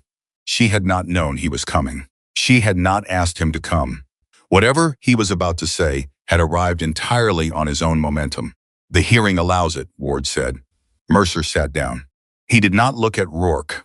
He said, "I need to start by saying something I should have said 3 weeks ago on the shoulder of I-80. I ran Brooke Callahan's license the moment we stopped her, before my partner asked her to step off the vehicle, before the canine request. I knew who she was. I knew the stop was unsupported, and I said nothing for several minutes." He stopped. His jaw worked briefly. "I have spent a considerable amount of time constructing reasons for why that was acceptable. I have run out of reasons. The honest answer is that it was not acceptable. I stayed quiet because I was protecting my partner, and in protecting my partner, I participated in something that should not have happened. I own that." The room was completely still. "There's something else," Mercer said. While Brooke was detained on the shoulder, my partner received a phone call. I heard part of it. He stepped away from the vehicle, but I was close enough to hear the name. He paused. The name was Shaw. The voice on the phone said that a woman on a red Ducati might be transporting sensitive company information and that it would be helpful if she were delayed. He paused again, and the pause had weight. My partner did not tell the caller that we had no legal basis to continue the stop. He said he would handle it. The room erupted. Not loudly, not in chaos. In the specific way that rooms erupt when something has been confirmed that people suspect but could not prove, a release of held breath, a shifting of bodies, two people in the back row who reached for each other's hands without looking. Hargrove was on his feet immediately. "This testimony is you'll have your opportunity," Ward said, and her voice had gone to a place that required no volume to produce authority. "Sit down, counselor." Hargrove sat down. Brooke looked at Rourke. His face had gone the color of old concrete. He was looking at the table in front of him and his hands. Those hands that had reached for the lights on a Friday afternoon in the Nevada heat because something about a woman on a red motorcycle hadn't fit his picture of the world. Those hands were pressed flat, fair, and very still fit. And she could see from where she sat that he was working very hard to keep them that way. Mercer finished. Brooke Callahan was not randomly profiled. Her motorcycle had been spotted near a Shaw Continental facility earlier that day. Someone made a call, and my partner, instead of ending an already unsweltered stop, chose to extend it. He looked at the table. "I'm not saying this to protect myself. I delayed longer than I should have. But I'm saying it because if I don't say it here, in this room, it doesn't exist in the official record, and it needs to exist." Ward looked at Brooke. Brooke looked at Ward. Everything they had built, the 47 stops, Nora Briggs, Curtis Ray Dollard, the maintenance records, the falsified collision reports, all of it had just found its center. The thing that connected Rourke's biased stops to Shaw Continental's falsified safety records was not coincidence, and it was not inertia. It was a phone call on the shoulder of Interstate 80. It was a man who decided that a woman on a red motorcycle could be used to serve a freight company's need to protect itself. Hargrove was talking. His voice had lost its early precision. He was still technically skilled, but there is a specific challenge that faces a skilled attorney when the facts turn against them with the particular completeness of this afternoon's facts, and Philip Hargrove was encountering it in real time. Shaw sat behind his lawyers with his hands folded and his face carefully composed, and Brooke looked at him directly, without hurry, without anger, and saw the exact moment when Gavin Shaw understood that the room had shifted in a direction that his attorneys could not shift back. He looked away first. Then Ward called a recess. In the hallway outside, Rourke found Brooke. She had been expecting it. She had been expecting it the way you expect weather when you've been watching the pressure change all day. He looked worse up close than he had from across the room. Not in a physical way. In the way that people look worse up close when they are carrying something they have been carrying too long and it has started showing in the architecture of their face. "I didn't know what was on the drive," he said. "Shaw told me you might be transporting stolen company files. I didn't ask for specifics." He stopped. "I wanted it to be true. I wanted there to be a reason that made the stop legitimate. And when he gave me one, I took it without verifying it, because it confirmed what I already wanted to believe." Brooke looked at him. She let the silence hold for a moment. "About the woman or about the motorcycle club?" she said. He flinched. "Both," he said quietly. I know that doesn't make it better. I know saying I'm sorry doesn't undo any of it." "No," Brooke said. "It doesn't." "Then what does?" She thought about Curtis Ray. She thought about Nora Briggs standing at the front of the room with her certified mail receipt in her hand.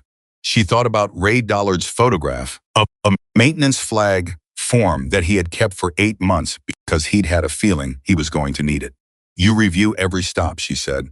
"All 47. You go through them with an investigator, and you look at each one honestly what you actually saw versus what the report says you saw. And you help us identify every person whose record might need correcting." He was looking at her with the expression of someone who expected punishment and is struggling to understand what accountability looks like when it's offered as something other than punishment. "That's it," he said. "That's not a small thing. Brooke said. Remorse is an emotion. Accountability is repeated behavior. If you want one to mean something, you have to be willing to do the other for as long as it takes. She paused. Can you do that? Rourke looked at the wall. He looked at the floor.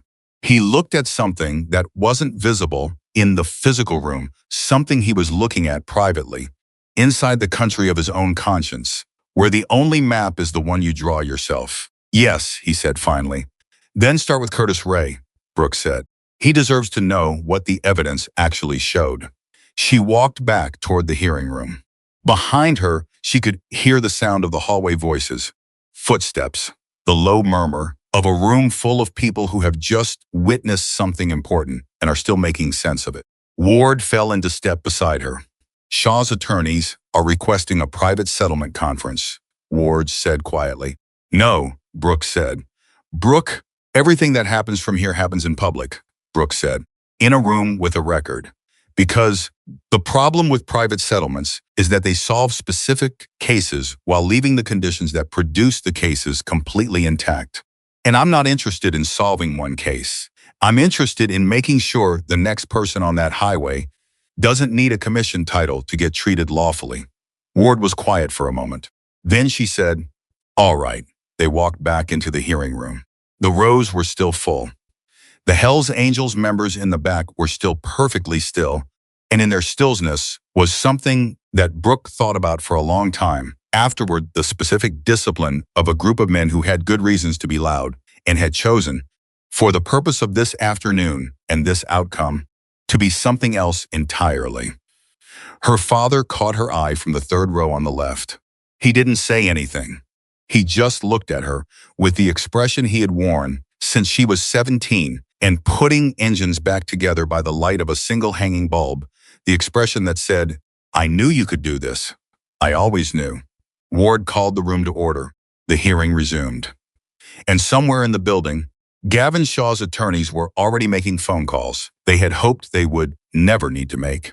And the shape of what had begun on a Friday afternoon on Interstate 80 was becoming clear to everyone in the room that a woman on a red Ducati, stopped without cause, had not simply refused to be delayed. She had refused to be erased. And now everything was going to have to answer for itself. The hearing adjourned at 4:17 in the afternoon, and by 4:30, Philip Hargrove's team had filed a motion to suppress Mercer's testimony on the grounds that it had been submitted outside procedural process. Ward rejected the motion within the hour. Hargrove appealed to the state administrative board. The administrative board requested a 48-hour review period. Those 48 hours were the longest Brooke had spent since the investigation began. Not because she was uncertain. She had passed through uncertainty weeks ago. Somewhere around the third time, she had cross-referenced the brake maintenance logs against the collision timestamps and arrived at the same conclusion by 3 different methods. The evidence was solid. She knew it was solid. But there is a specific kind of waiting that happens when you have built something carefully and are now required to stand still while other people decide whether to believe it, and that waiting has a texture that is entirely its own, heavy and airless, full of the things you cannot control. Marissa called on the first morning of the review period. Hargrove is trying to get Mercer characterized as disgruntled employee making unsupported claims. They're pulling his personnel file, looking for anything they can use to undermine his credibility. Ann Brooks said, his record is clean. 6 years no disciplinary action, 2 commendations. The only thing in his file that they could conceivably spin is the fact that he and Rourke had a reported difference of opinion on a previous stop documented 18 months ago. A pause, which, if anything, supports everything yesterday. They'll try to use it anyway, Brooks said. Of course they will. That's what they're paid to do. Marissa paused. How are you holding up? Brooke looked at the coffee on her desk that had gone cold an hour ago. I'm fine. You don't have to be fine, Marissa said. You've been running at full capacity for 6 weeks. You're allowed to be tired. I'll be tired when it's done, Brooks said. What about Ray Dollard? Have they tried to serve him with the NDA enforcement papers yet? Yesterday afternoon. His attorney filed the public safety exemption argument this morning. Judge Reeves has it. She's good, she'll read it carefully, and she'll get it right. A beat. The anonymous tips are also coming in. Since the hearing, 4 more Shaw Continental employees have submitted statements through the protected channel. 2 mechanics, 1 dispatcher, 1 regional logistics manager, all describing similar patterns: maintenance flags ignored, documentation altered after the fact, pressure from supervisors to sign off on work that hadn't been completed. Brooke closed her eyes briefly. 4 more. 4 people who had been carrying what they knew in private, who had watched the hearing and decided that the protected channel was real enough, that the protection being offered was not a performance. Make sure every one of them knows their identity is protected until and unless they choose otherwise, Brooke said. I want that communicated personally, not through a form letter. Already done, Marissa said. I called each of them. Brooke thought about Ray Dollard and his photograph of a maintenance flag form, kept in a drawer for 8 months. She thought about what it costs a person to hold something like that alone, to go to work every day, alongside the people who signed off on the lie, to drive past Shaw Continental vehicles on the highway and know what you know, to make the calculation every morning between safety and livelihood and arrive each day at the same uneasy compromise. She thought about what it means when someone finally decides the compromise is no longer bearable. Tell them, she said, that what they're doing matters. Not in a general way. Specifically, tell them that the evidence they've provided has the potential to keep unsafe vehicles off highways that their own families use. Make it concrete. People need to know that their risk has a real shape. I will, Marissa said. And then, more quietly, you know Shaw is going to come after the channel itself. He's going to claim the submissions were solicited improperly, that the process was designed to manufacture a narrative. Let him claim it, Brooke said. We documented every aspect of the channel's setup and operation. Every submission has its own intake timestamp. Nothing was solicited. The channel exists and people used it because what happened at that hearing gave them reason to believe that speaking would mean something. She paused. That's not a manufactured narrative. That's what happens when accountability is visible. The 48 hours ended. The administrative board upheld Ward's ruling. Mercer's testimony stood. Gavin Shaw was arrested on a Thursday morning, 10 days after the hearing. Brooke was not there when it happened. She was at her desk, reviewing the expanded maintenance inspection orders that the State Transportation Office had issued following her evidence submission, and she learned about the arrest the way she learned about most things during those weeks through a call from Marissa, who had a particular quality to her voice when she was delivering information she had been waiting to deliver. Federal agents and state investigators, Marissa said. Evidence tampering, falsifying commercial vehicle safety records, and obstruction of a state investigation. They're also looking at wire fraud in connection with the insurance claims tied to the falsified collision reports. A pause. His attorneys are already talking bail conditions, but Brooke, the company, is being placed under emergency oversight. Independent inspectors starting today. Brooke sat with that for a moment. Emergency oversight. Independent inspectors. Shaw Continental's fleet, hundreds of vehicles on highways across 3 states, would be examined by people with no relationship to the company, no incentive to reach a particular conclusion, no one standing behind them suggesting that certain documentation be read in a particular light. Curtis Ray, Brooke said. His attorney contacted us this morning, Marissa said. They're filing to reopen the civil case. With the collision reconstruction evidence and the maintenance records now in the official record, the original at-fault finding is indefensible. A pause. Brooke, he's going to get his settlement. It won't be everything, but it will be something real. Brooke didn't say anything for a moment. She was thinking about Curtis Ray in the way she had been thinking about him for weeks, not as a file number or a case study or a name on a document, but as a man who had gotten on his motorcycle one morning as a working mechanic and had come home changed that could not be undone, carrying an official determination that the thing that changed him was his own fault. She thought about what it does to a person to be told, with the full authority of a state document, that their suffering belongs to them because of their own error. She thought about how many mornings he had woken up and believed it, even partially, even in the small hours when belief is most permeable.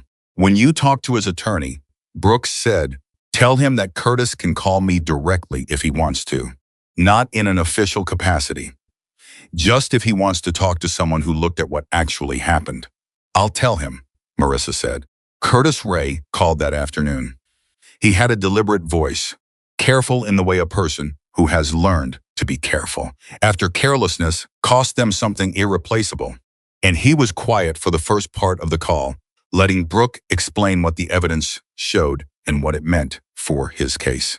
When she finished, he was quiet for a moment longer. Then he said, I knew. I always knew what happened out there. I could see the whole thing in my head, exactly the way it happened, and I kept running it over and over, trying to find the thing I did wrong. Because the report said I did something wrong, and I thought if I just looked at it carefully enough, I'd find it. His voice didn't break. It did something else, something more controlled than breaking. The specific sound of a man holding something together with the full force of his will. 3 years I've been looking for what I did. You didn't do anything, Brooks said quietly. I know that now. I knew it before, too, but knowing it and having it documented are two different things. A pause. Miss Callahan, why didn't anyone look at this before? It was the question she had been asking herself since the first week she had opened the Shaw files, and she did not have a clean answer for it.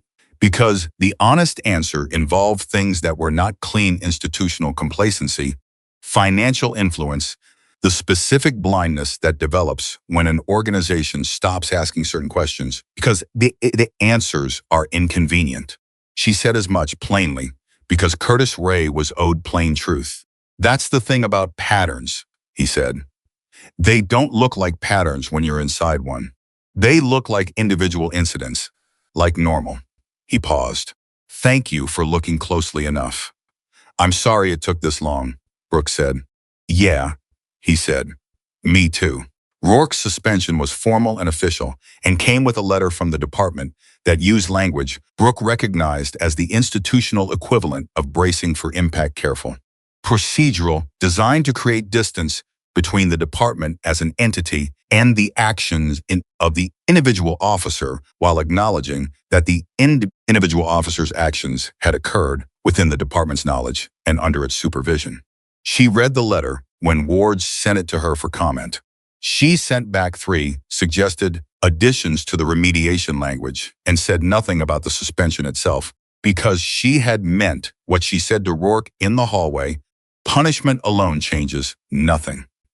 What she was interested in was whether the structures that had allowed unsupported stops, buried complaints, and undisclosed private influence to coexist within the same department could be replaced with structures that made those things harder to do and easier to report. That was the conversation she had with Ward 3 days after Shaw's arrest. Sitting in Ward's office with Marissa on the phone and a legal pad between them that was covered on both sides by the time they were done. The reform agreement took 11 days to negotiate. Brooke had expected it to take longer. What shortened it, she thought, was Mercer specifically. The way Mercer had conducted himself in the aftermath of the hearing. He had not positioned himself as a hero. He had not given interviews. He had submitted a full written account to the internal investigation, had been completely cooperative with every procedural requirement, and had said publicly in the one statement he released through his union representative that delayed courage is not the same as courage, and that the only thing he could do about the gap was fill it going forward. The department's senior leadership, she suspected, had read that statement and understood something, that an officer who had done something wrong and was responding to it with this level of honesty was more valuable to the long-term health of the department than an officer who had done nothing wrong and was simply continuing to do nothing wrong. Mercer's willingness to be accountable publicly had changed the internal calculus. It had made accountability look like something other than defeat. Ward called Brooke on the 11th day. We have agreement, she said. There was something in her voice that was not quite celebration, something more careful than that. the tone of someone who has achieved something difficult and is aware that achievement is only the beginning of whether it actually works. Walk me through it, Brooke said. Ward did. Quarterly review of all motorcycle traffic stops with an independent auditor who had no relationship to the department. Automatic supervisory notification anytime detention continued after documents returned clean, with a written justification required within 24 hours. Clear written policy restricting stops based solely on clothing, club affiliations, gender, or vehicle value. A protected reporting system for officers to flag improper actions by colleagues, with guaranteed non-retaliation protections and an independent review mechanism. Any citizen complaint left unassigned for more than 30 days would trigger an automatic escalation to Ward's direct office, and a rider liaison council, independent motorcyclists, certified safety instructors, highway patrol representatives, and community members, including Hells Angels chapter leadership, that would meet quarterly and whose recommendations would receive a mandatory written response from the department within 60 days. Wade's condition, Brooke said. I know, Ward said. I accepted it. The council produces measurable action or it produces nothing. Publicity photographs are not measurable action. He's going to hold you to that. Good, Ward said. I want someone who will. Brooke wrote down the last item and looked at the full list. 11 days to build something that would outlast the news cycle.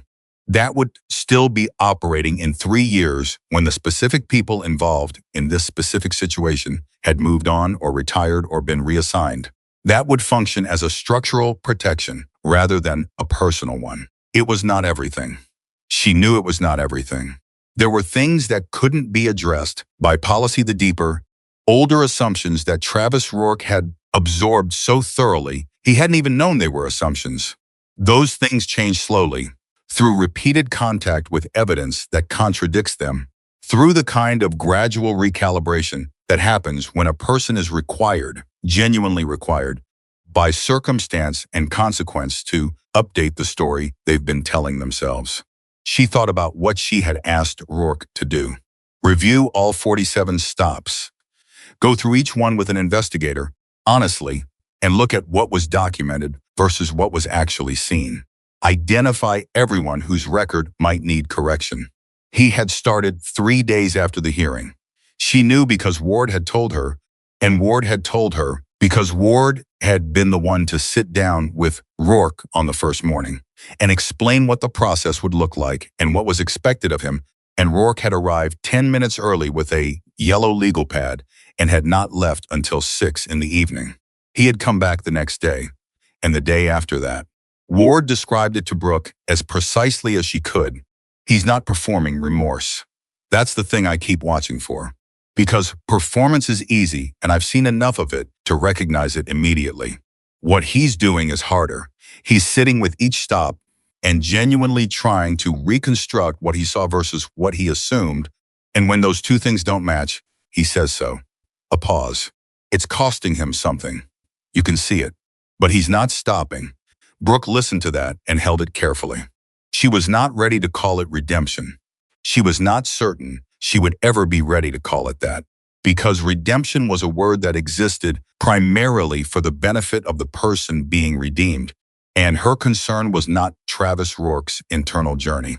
Her concern was the 26 riders who had sat on the shoulder of Nevada highways without cause, and Nora Briggs, who had filed 3 complaints and received silence, and Curtis Ray, who had spent 3 years looking for something he hadn't done. But she also understood, and this was something her father had taught her by example rather than words.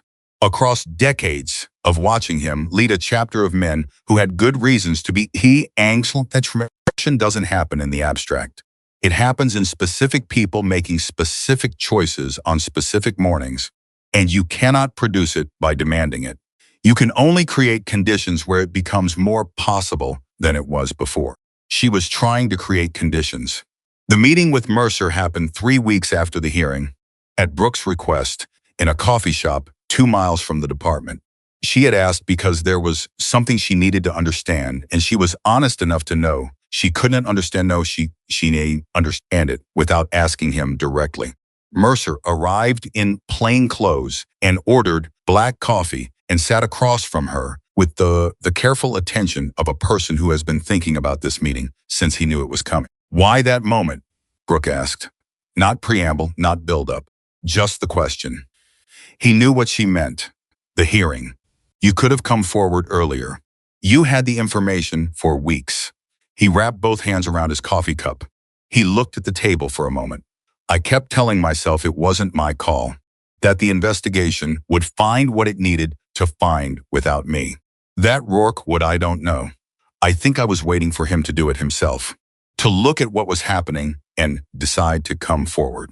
Because if he did it himself, I didn't have to. He paused. That's not a proud thing to say. It's an honest one, Brooke said. I knew the call happened. I heard the name. I knew what it meant when I ran it together with everything else. He looked up, and I sat on it for 3 weeks because I was telling myself I wasn't certain enough, that I needed to be absolutely certain before I said something that would destroy a 14-year partnership. He stopped. Except I was certain. I was certain from the moment it happened. The not certain enough was a story I was telling myself because the alternative required me to do something very hard. Brooke looked at him. What made it change? What made you walk into that room? He thought about it. She watched him actually think about it, not perform thinking, but genuinely sit with the question the way people sit with things that don't have easy surfaces. Nora Briggs, he said finally. Brooke hadn't expected that. I read her statement the night before the hearing. The full thing, not a summary. He stopped. He started again. She said that after the stop, there was a week where she tightened her hands on her handlebars when she drove past a patrol car. Just automatically. Just from reflex. He paused. I put that image together with the fact that I had been sitting on what I knew for 3 weeks and deciding it wasn't my call. And I thought she had the courage to file that complaint 3 times and get silence 3 times and still show up at that hearing. And I was a serving officer with direct knowledge of what happened. And I was protecting my own comfort. A beat. I couldn't make those 2 things coexist anymore. Brooke looked at him for a long time. The training program, she said. Ward mentioned you've agreed to help develop it. De-escalation and duty to intervene, he said. For recruits, jointly with riders. Yeah, he paused. I want to be clear about something. I'm not doing that to rehabilitate my image. I don't want credit for eventually doing what I should have done immediately. I want to do it because the gap between knowing something is wrong and having the nerve to act on it is the most dangerous gap in any institution. And if I can help close it in even one recruit, if one person in a uniform 3 years from now speaks up 30 seconds earlier than I did, then something that cost a lot of people a lot costs one fewer person. Brooke said, I'll tell Ward you're committed. She already knows, Mercer said. I told her before I told you. Brooke almost smiled. Good order of operations. Seemed right. He looked at his coffee. Ms. Callahan Brooke, I need to ask you something. Go ahead. If the hearing had gone differently, if Hargrove had succeeded in getting my testimony suppressed, or if the administrative board had ruled the other way, would you have? He stopped. What would you have done? She thought about it honestly. Filed again, she said. Differently. At the federal level, probably, given the interstate commerce angle on Shaw, and kept the records public wherever the law allowed. She paused. The truth of what happened was documented before the hearing. The hearing was important, but it wasn't the only venue. I wasn't relying on one room and one afternoon. He nodded slowly. You were never going to let it be buried. No, she said. I wasn't. He looked at her with something that was not quite admiration and not quite the specific guilt of a person confronting what their inaction had cost something that partook of both and sat between them. Honest and a little uncomfortable in the way that honest things often are. The stop, he said. I need to say this directly. I'm sorry. Not for Rourke. I'm sorry for my part. I knew inside 60 seconds that it was wrong, and I was 60 seconds minus 3 weeks too slow. Brooke held his gaze. She thought about what she had said to Rourke in the hallway. Remorse is an emotion. Accountability is repeated behavior. She thought about what it would mean to say those words to Mercer and whether they would land the same way. And she decided they wouldn't because Mercer's failure was different from Rourke's in a way that mattered. Rourke had initiated something he knew was unsupported. Mercer had failed to stop something he knew was wrong. Both were failures, but they were not the same failure. "Thank you," she said, "for the apology, and for the hearing," she paused, "and for calling out the badge number when Rourke wouldn't." He looked slightly surprised. "You remembered that?" "I remember everything that happened in those 22 minutes, Brooke said. "Badge 4471. Rourke Travis." You said it fast and quiet before he could redirect the moment. "It was small." She paused. "Small things matter." Mercer looked at the table. "Not small enough," he said quietly. "No," Brooke agreed, "but it was something. And sometimes, something is what you build from." They finished their coffee. They shook hands at the door. A brief, direct exchange with no performance in it. The kind of handshake between two people who have looked at a difficult thing together and chosen, in their different ways, to be accountable to it. Brooke walked back to her car and sat in it for a moment before starting it. She thought about the reform agreement. She thought about the 47 stops Rourke was working through in a conference room with a yellow legal pad. She thought about Nora Briggs, who had called 2 days after the hearing to say that she had finally, for the first time in 14 months, driven past a highway patrol cruiser without her hands tightening on the handlebars. She thought about Ray Dollard, whose NDA challenge had been upheld by Judge Reeves, and who had given a full recorded account to the State Transportation Office the following morning. 3 hours of technical detail delivered with the careful precision of a man who had been waiting to say it correctly. She thought about Wade and what he had said when she called him the evening after the hearing. "I told the chapter tonight. Told them that a woman on a red Ducati walked into a room with the truth in her hands and didn't leave until the room knew what to do with it." A pause. "They asked me who raised her." His voice in that moment had been something she could not easily name. Something that sounded like a man holding more pride than he knew what to do with. She started the car. She had a meeting in 40 minutes with the Department of Transportation's regional director to discuss the independent inspection protocol for Shaw Continental's fleet. After that, a call with the Attorney General's office about the expanded criminal investigation. After that, a conversation with the Rider Liaison Council's first nominees, who included a veteran motorcycle instructor, an independent commuter rider, a former patrol officer turned safety advocate, and Wade Callahan. She had a full afternoon.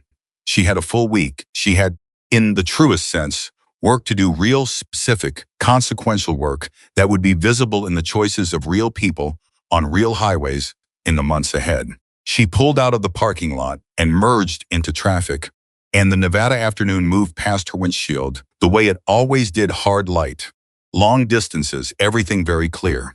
3 weeks after Shaw's arrest, 2 more things happened that Brooke had not anticipated, though she recognized later that she should have. The first was that the investigation expanded. The state attorney general's office, working with federal transportation regulators, identified 4 additional Shaw Continental incidents across Utah and California in which falsified maintenance records had preceded accidents. 2 of the accidents had resulted in injuries. In one case, a rider had filed an insurance claim that had been denied on the basis of an at-fault determination that, when examined against the physical evidence, was not supportable. That rider's name was Angela Fierro, and she was 31 years old, and she had spent 8 months believing that the accident was her fault before Brooke's evidence gave her attorney grounds to challenge that finding. Angela Fierro called Brooke directly. Her voice was younger than Brooke expected and had the fragile quality of someone who has spent time in a particular kind of pain and is not yet certain they have emerged from it. "They told me I was reckless," she said. "They had paperwork. They had an official report. My own insurance adjuster quoted it back to me." A pause. "I stopped riding after the accident. I was afraid to get back on. Because if I'd been reckless once," she stopped. "If I'd been reckless once, maybe I didn't know myself as well as I thought I did." Brooke listened to that carefully. You weren't reckless, she said. You were in the wrong place when a truck with unmaintained brakes made a decision that the driver couldn't control. I know that now. Are you riding again? A long pause. Not yet, but I bought a new helmet last week. Another pause. That felt like something. It is something, Brooke said. The second unexpected thing was a letter. It arrived at Brooke's office in a plain envelope with a Reno postmark, handwritten on standard notebook paper in the careful block letters of someone who does not write many letters and is aware of it. It was from Travis Rourke. It was 2 pages. It was not an apology, or rather, it was not only an apology. It was something that read more like a reckoning than an apology. A man going through the stops, one by one in his own words, the way he was going through them in the conference with the investigator, but doing it here in private language, without procedure, without form language, without the protective distance of official process. He wrote about 7 of the 47 stops in specific detail. He wrote about what he had told himself he saw, and what the recording or the witness account or the body camera footage showed he actually saw. He wrote about the gap between those 2 things in each case, and what he thought the gap said about the story he had been carrying without ever calling it a story. He wrote, I don't expect this to fix anything. I know the difference between writing a letter and changing what happened, but I am trying to understand what I was actually seeing when I looked at a motorcycle and a rider and made up my mind before I had any information. I am trying to find the thing in me that made that seem reasonable, because until I find it, I can't be sure it won't do it again. He did not ask for forgiveness. He did not describe himself as changed. He described himself as working on something that he had been carrying around without knowing it was there. And he described the work as harder than anything he had done in 14 years of professional life. And he described it as necessary. Brooke read the letter twice. She set it on her desk. She looked at it for a while. She did not write back that day. She was not certain she was ready to. But she did not put the letter away either. She left it on the desk, visible, in the way that things which require careful thought should remain visible, rather than filed and forgotten. That evening, she rode home on the Ducati, and on the stretch of highway near the spot where the stop had happened, she did not slow down and she did not speed up. She simply rode through it at the same speed she always rode, with the same lane position and the same deliberate awareness. And the road passed under her, the way roads do when you are on a well-tuned machine that you know completely smoothly, without drama, with the particular satisfaction of movement that is exactly what it should be. The Nevada evening was coming in the way. Nevada evenings come in summer fast, the light dropping from bright to gold to something softer without a long transition. The temperature behind it making its own adjustment, the whole world rearranging itself from afternoon into something else. She rode through it. She was thinking about the reform agreement and the inspection protocols and the Rider Liaison Council's first meeting, which was 2 weeks away. She was thinking about Nora Briggs and what it had meant to her to hear that her hands had relaxed on the handlebars. She was thinking about Curtis Ray and the case being reopened, and Angela Fierro and her new helmet. She was thinking about what it means to build something rather than simply respond to something, the difference between reaction and construction, between winning a confrontation and changing a condition. Her father had tried to explain that difference to her. When she was young, sitting in the garage with an engine between them, and she had understood it intellectually, but not yet in her body. The way important things need to be understood before they really take root. She understood it in her body now. She understood it in the specific way that knowledge becomes understanding through having to use it when something was actually at stake. The Ducati moved through the evening air, and the road opened ahead of her, the way roads open when you know how to read them, and Brooke Callahan rode toward what came next with the same quality she had brought to everything since the Friday afternoon when a patrol car's lights had come on in her mirror, and she had done what she had been trained to do, pulled over safely, kept her hands visible, and told the truth. The truth was still moving. It would keep moving. That was what truths did when they were documented carefully and protected properly and given enough room and enough time, they moved out into the world and changed the shape of the space they moved through, and the space stayed changed, and people who came after you rode through it without knowing that someone had done the hard thing of making it different. That was enough. She had decided some time ago that it was enough. She rode on. The Nevada Motorcycle Stop Transparency Policy was signed into law on a Tuesday morning in early March, 6 months after a Friday afternoon on Interstate 80 that had begun with a patrol cars, lights, and ended with something no one in that moment could have fully predicted. Brooke was not in the room when the governor signed it.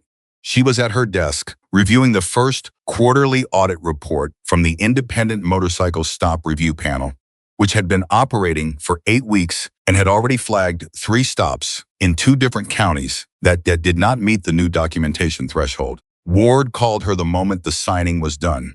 "It's official," she said. Brooke looked at the audit report in front of her. "How's the language on the 30-day complaint escalation provision?" A pause. Then Ward laughed, not a long laugh, just a short, real one, the kind that happens when a person recognizes that the person they're talking to is never going to perform celebration on cue. "The language is exactly what you negotiated, word for word." "Good," Brooke said, "because that provision is the one that matters most. Everything else depends on complaints actually reaching someone with authority to act on them." "I know," Ward said. "I was there when you argued for it." Another pause. "Brooke, take a moment. What you built, it exists now. It has a name and a signature and a legal framework." That happened. Brooke set down her pen. She looked out the window. The March morning was doing what Nevada mornings do in early spring, cold enough to remind you that winter hasn't fully let go, bright enough to suggest it's thinking about it. She thought about the filing deadline that had sent her onto Interstate 86 months ago. She thought about the 40 minutes between her office and the commission's secure server that had stretched into something much longer and much larger. She thought about Patricia in the crumpled sedan on the shoulder, asking her if she could feel both feet. She thought about Eddie Calhoun sitting on the highway shoulder with his face in his hands saying, "I checked those straps. I checked them." "Okay," she said. "I'm taking a moment." Ward waited. "Done," Brooke said, and picked up her pen. Ward laughed again. "The council meeting is Thursday. Your father has already submitted a 12-point agenda." "Of course he has," Brooke said. "3 of the points are good. The other 9 are going to require negotiation." "That's about his average," Brooke said. "I'll talk to him before Thursday." She's hung up and went back to the audit report, and the morning moved forward the way mornings move when there is real work in them, quickly, purposefully, without the particular drag of days spent waiting for something to happen.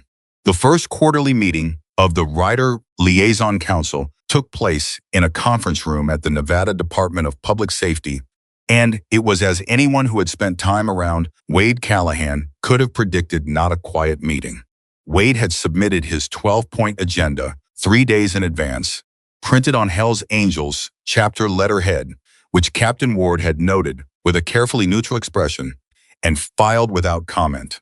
Brooke had gone through it with him the evening before, and they had negotiated it down to 8 points, which was as far as he was willing to go, and further than he had expected to get. The council itself was a room that should not, by conventional wisdom, have worked. Wade on one side of the table with 2 other Hells Angels members. Across from them, a highway patrol lieutenant named Solis, who had been assigned specifically because Ward trusted his ability to listen without performing listening. Between them, Nora Briggs, a veteran motorcycle safety instructor named Carl Detmer, who had been teaching riding courses for 23 years, an independent commuter rider named Jess Park, who worked as a hospital administrator and had no connection to any club, and a woman named Dolores Reyes, who had lost her son in a collision 2 years earlier and had spent the intervening time becoming an expert in everything related to commercial vehicle safety regulation. Dolores Reyes had not been in Brooke's original plan for the council. She had called the commission 3 weeks after the hearing and asked to be considered. Brooke had read her application, read her son's collision report, Read the evidence Dolores had assembled independently over 24 months that suggested his accident was not what the official record said it was, and had called her back within the hour. "You built this yourself?" Brooke had said, looking at the file. "I had time," Dolores had said simply, "and I had a reason." She sat at the council table now, with the particular stillness of a person who has converted grief into purpose over a long period and has arrived at something harder and more durable than either. When it was her turn to speak, she spoke without notes and without any of the hedging that people use when they are uncertain whether they will be taken seriously. She described the gap between what the official record said about her son's death and what the physical evidence suggested, and she described it with the same methodical precision that Brooke used in crash reconstruction, because she had been reading crash reconstruction methodology for 2 years and had gotten very good at it. Lieutenant Solis asked her 3 technical questions. She answered all 3 correctly. He wrote something on his notepad and did not say anything for a moment, and then he said, "Mrs. Reyes, I'd like you to speak with our accident reconstruction unit directly, not in an official complaint capacity. Just talk to them, because what you're describing has implications beyond your son's case." Dolores looked at him for a moment. "That's the first time anyone in a uniform has said that to me in 2 years," she said. "I'm sorry it took this long," Solis said. The room was quiet. Wade, across the table, was watching Solis with an expression that was not warmth, not yet, but was something preliminary to it. The specific look of a person updating a long-held assumption, one careful increment at a time. That was, Brooke thought, what real progress looked like. Not dramatic and sudden. Not the version you could put in a photograph. Just one increment at a time. In rooms where people who had reasons not to trust each other chose to stay in the room anyway and keep talking. The meeting ran 2 hours over schedule. 7 of Wade's 8 agenda points were either adopted, tabled for further research, or assigned to a working subgroup. The 8th, a provision requiring automatic independent review of every collision report, co-signed by an officer who had received any form of industry compensation in the preceding 12 months was, Brooke told him quietly, already being drafted as a separate policy instrument at the Attorney General's level and did not need to be reinvented in this room. He looked at her. "You already had that one in the works. 3 weeks ago," she said. "You could have told me. You would have pushed for it harder and faster and blown up the timeline," she said. He thought about it. "Probably," he said. The expanded federal investigation into Shaw Continental was not a clean or fast process. Federal investigations rarely are. Brooke had known this going in, and she had tried to communicate it to the witnesses who had come forward to Ray Dollard, to the 4 anonymous mechanics who had submitted statements, to the regional logistics manager who had described the system of documentation pressure in detail precise enough to make Marissa Cole go very quiet on the phone for a full 30 seconds. What she had not fully anticipated was the geography. Shaw Continental operated across 3 states, and as the federal investigation widened, so did the scope of what it found. 11 additional vehicles with documented maintenance deficiencies that had been cleared on paper without physical inspection. 6 more collision reports under review. 2 additional officers in separate jurisdictions whose names appeared alongside Shaw-connected donations and whose traffic stop records showed patterns that looked, when you laid them next to Rourke's 47, disturbingly familiar. The week that information landed on Brooke's desk was one of the harder weeks of the entire process. Not because the evidence was difficult to understand, because it confirmed something she had known intellectually but had hoped would not prove true at this scale, that what had happened on Interstate 80 was not an anomaly. It was a sample. The highway did not belong to the people who drove on it as much as it belonged to the people, with enough influence to shape what got written about what happened on it. She called Marissa at 7 in the evening. 2 other jurisdictions, she said. "I saw," Marissa said. "The reform agreement we negotiated, it covers Nevada. It doesn't cover Utah. It doesn't cover California." "Not yet," Marissa said. "But the Attorney General's office is in contact with their counterparts in both states. What Nevada built is a template. It's not a guarantee that the other states adopt it, but it gives them something to work from that already survived legal scrutiny. How long? Months, possibly a year before anything is codified. A pause. Brooke, you cannot fix everything simultaneously.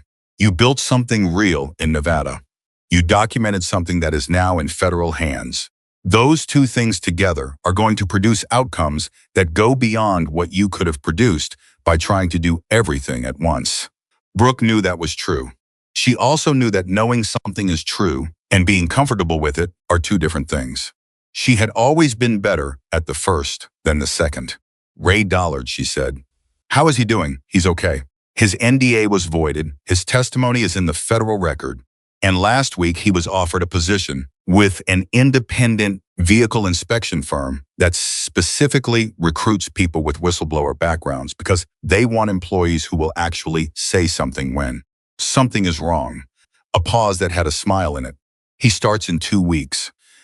Brooke felt something release slightly in her chest. Good, she said. Tell him I said so. Tell him yourself. He asked for your number. I said I'd check with you first. Give it to him, Brooke said. Curtis Ray called on a Thursday afternoon, and his voice was different from the last time. Not lighter. Exactly, some things don't get lighter. They just get carried differently. Redistributed across a larger structure so that no single point bears the whole weight. But there was something in it that had not been there before. Something that sounded like solid ground. The settlement came through, he said. I know, Brooke said. Marissa told me. I'm not going to pretend it fixes everything. My leg doesn't come back. He was quiet for a moment.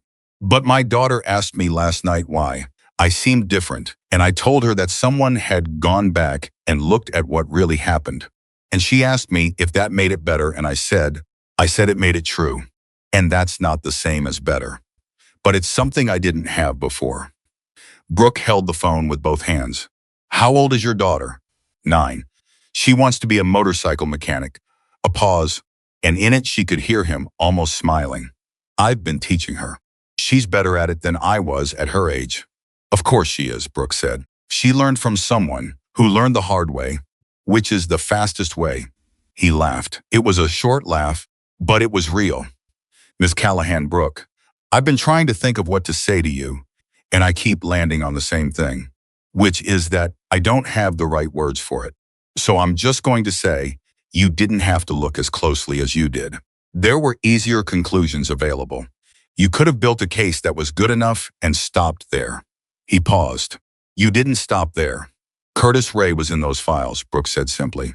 When someone is in your files, you don't stop there. He was quiet for a moment. Then he said, I'm getting back on a bike this spring. Just around the neighborhood at first. My daughter already picked out the helmet she wants to wear when she rides pillion. What color? Brooke asked. Red insisted on it. Brooke smiled. Good choice, she said. Angela Fierro called on a Friday. She had been riding again for 3 weeks. Not long distances yet, not the highway, but she was riding, and her voice had the specific quality of a person who has returned to something they love and is still slightly surprised to find it, still there and still themselves. I wanted to tell you, she said, that the first time I got back on, I was so scared I sat in the driveway for 20 minutes before I started the engine. And then I started and I rode to the end of the block and back, and I started crying in my driveway. A pause. Good crying. Not the other kind, good crying, Brooke said. My neighbor came out and asked if I was okay, and I said I was fine. I was better than fine, and she looked at me like I was losing my mind. Angela laughed. Maybe I was. But the right kind of losing it. When do you think you'll try the highway? Brooke asked. A long pause. Maybe this summer. I want to work up to it. Another pause. Will that be, is that okay to take time? Take all the time you need, Brooke said. The highway will be there. And it'll be a little safer than it was. Because of what you did. Because of what a lot of people did, Brooke said. You being back on a bike is part of it. Don't minimize your part. Angela was quiet for a moment. I never thought of it that way. It matters, Brooke said, that you're not letting what happened define the limit of what you'll do. Every person who gets back up after something like this that matters. It's part of the same work. 2 weeks before the annual Nevada Highway Memorial Ride, Rourke called. Brooke almost didn't answer. Not out of anger, she had moved through anger and out the other side of it into something that required more from her than anger did. She almost didn't answer because she hadn't yet figured out what she wanted to say to him, and she had a policy about conversations she wasn't ready for. But she answered. "I finished the 47, he said. She had been waiting for that call, not expecting it on any particular day, just aware that it was coming somewhere in the future, and that when it arrived, it would require something from her. All of them, she said, everyone, wrote up a full assessment for each stop, what the record says, what the body cam shows, what the rider's account says where one exists, and whether those three things align." A pause. 17 of the 47 have significant discrepancies. Not all of them are on Rourke. He stopped. On me. Some of the discrepancies are documentation gaps rather than deliberate misrepresentation. But 8 of them, I have to be honest, look at them closely, and there is a gap between what I wrote and what the footage shows that cannot be explained by documentation error. His voice was flat. Not the flat of someone detached, but the flat of someone working very hard to say a thing accurately that is painful to say accurately. 8 stops where what I wrote served a conclusion I had already reached rather than the evidence in front of me. Brooks said nothing. "I'm giving the full assessment to the investigator next week," Rourke said. "I wanted you to know before it goes in, because some of those 8 riders may have outstanding records that need correction. And I wanted you to hear from me directly that I am not going to protect myself at the expense of their records being accurate." A pause. "I don't know if that means anything to you at this point." "It means something," Brooks said carefully. "It's not the end of what accountability looks like, but it means something." "What's the end of it?" he asked. Not defensively. Genuinely, Brooke thought about it. "I don't know that there's an end," she said. "I think accountability is more like maintenance than repair. You don't do it once and arrive somewhere. You do it consistently for long enough that it becomes the structure you operate inside of." She paused. "The training program with Mercer. Are you involved in that?" "He asked me to be," Rourke said. "I said I'd think about it." "Think harder," Brooke said. "Because the recruits who go through that program need to hear from someone who got it wrong and can describe specifically how and why. Mercer can tell them what it looks like from the outside.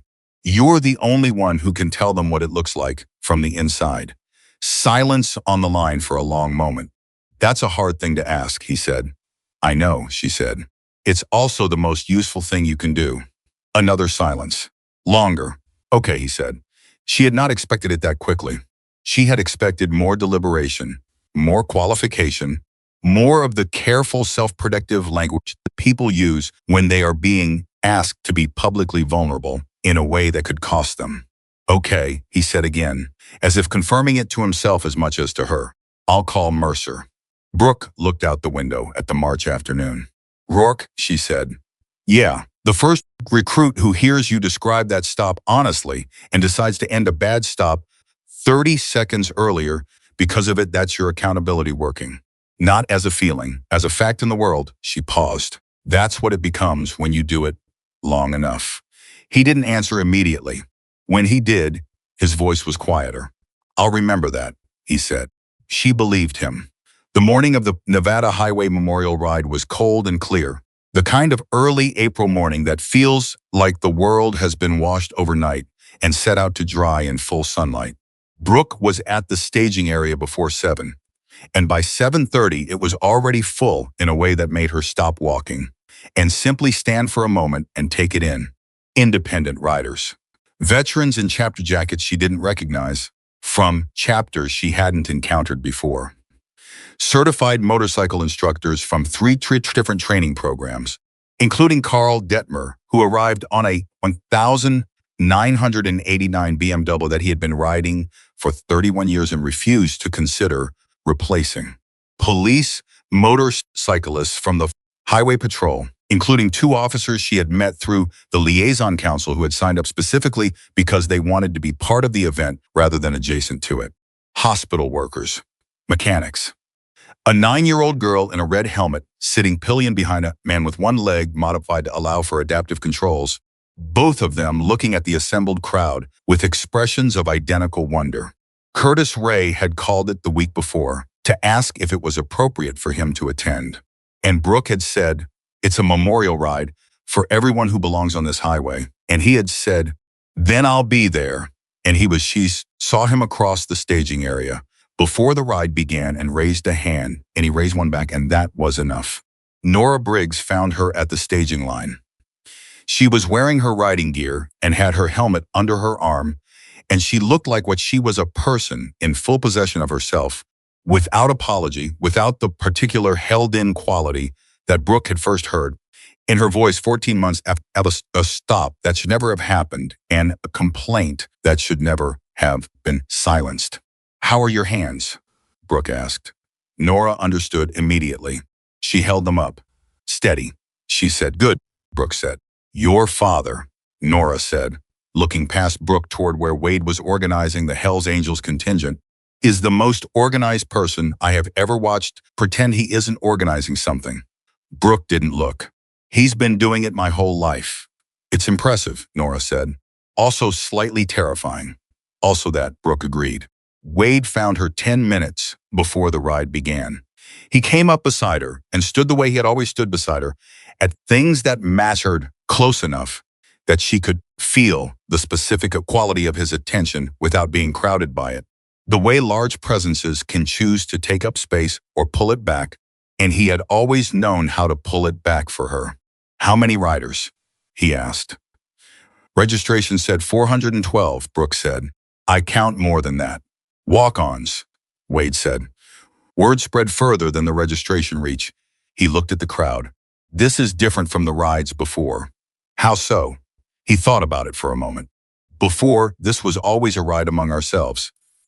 Memorial for riders, organized by riders, attended by people who already understood what it was for." He paused. "Today, there are people here who came because they wanted to be part of something they didn't used to feel included in. That's different." He looked at her. "That's what you built." "A lot of people built it," Brooke said. "A woman on a red Ducati started it," he said. She looked at him. He was not a man who said sentimental things, and he was not saying this sentimentally. He was saying it with the same precision he applied to everything, the precision of a person who has spent decades understanding how things work and wants to name accurately what he is seeing. "I need to talk to you about something before we ride," he said. "That sounds serious." "It is." He looked at her. "The chapter voted last week. We want to establish a permanent fund. Riders who need legal representation in traffic stop disputes, specifically cases where the stop appears biased or lacks documented legal basis. We'll fund the first consultation and connect them to attorneys who know the relevant statutes." He paused. "We're calling it the Callahan Fund." Brooke looked at him. "Dad, don't argue with me," he said. "The vote was unanimous, which in this chapter is not a thing that happens. I took it as a sign." She looked at the crowd again. 412 registered riders, more walking in from the parking area, police, motorcyclists, and veterans, and mechanics, and a hospital administrator named Jess Park, who had arrived with 3 colleagues from the hospital, none of whom had ever been on a ride like this before. All of whom had decided, after watching the hearing proceedings that had been streamed publicly, that they wanted to be part of what it represented. "All right," Brooke said, "the fund. But I want an independent board, not just chapter members. Nora Briggs, Carl Detmer, and at least one attorney who wasn't involved in my case." "Already planned," Wade said. "I told you the vote was unanimous. We had a long meeting. 12 points on the agenda?" 14, he said. She almost laughed. He put a hand on her shoulder briefly. "Your mother would have liked today," he said. She didn't answer that. There wasn't anything to answer with. But she felt it settle into her.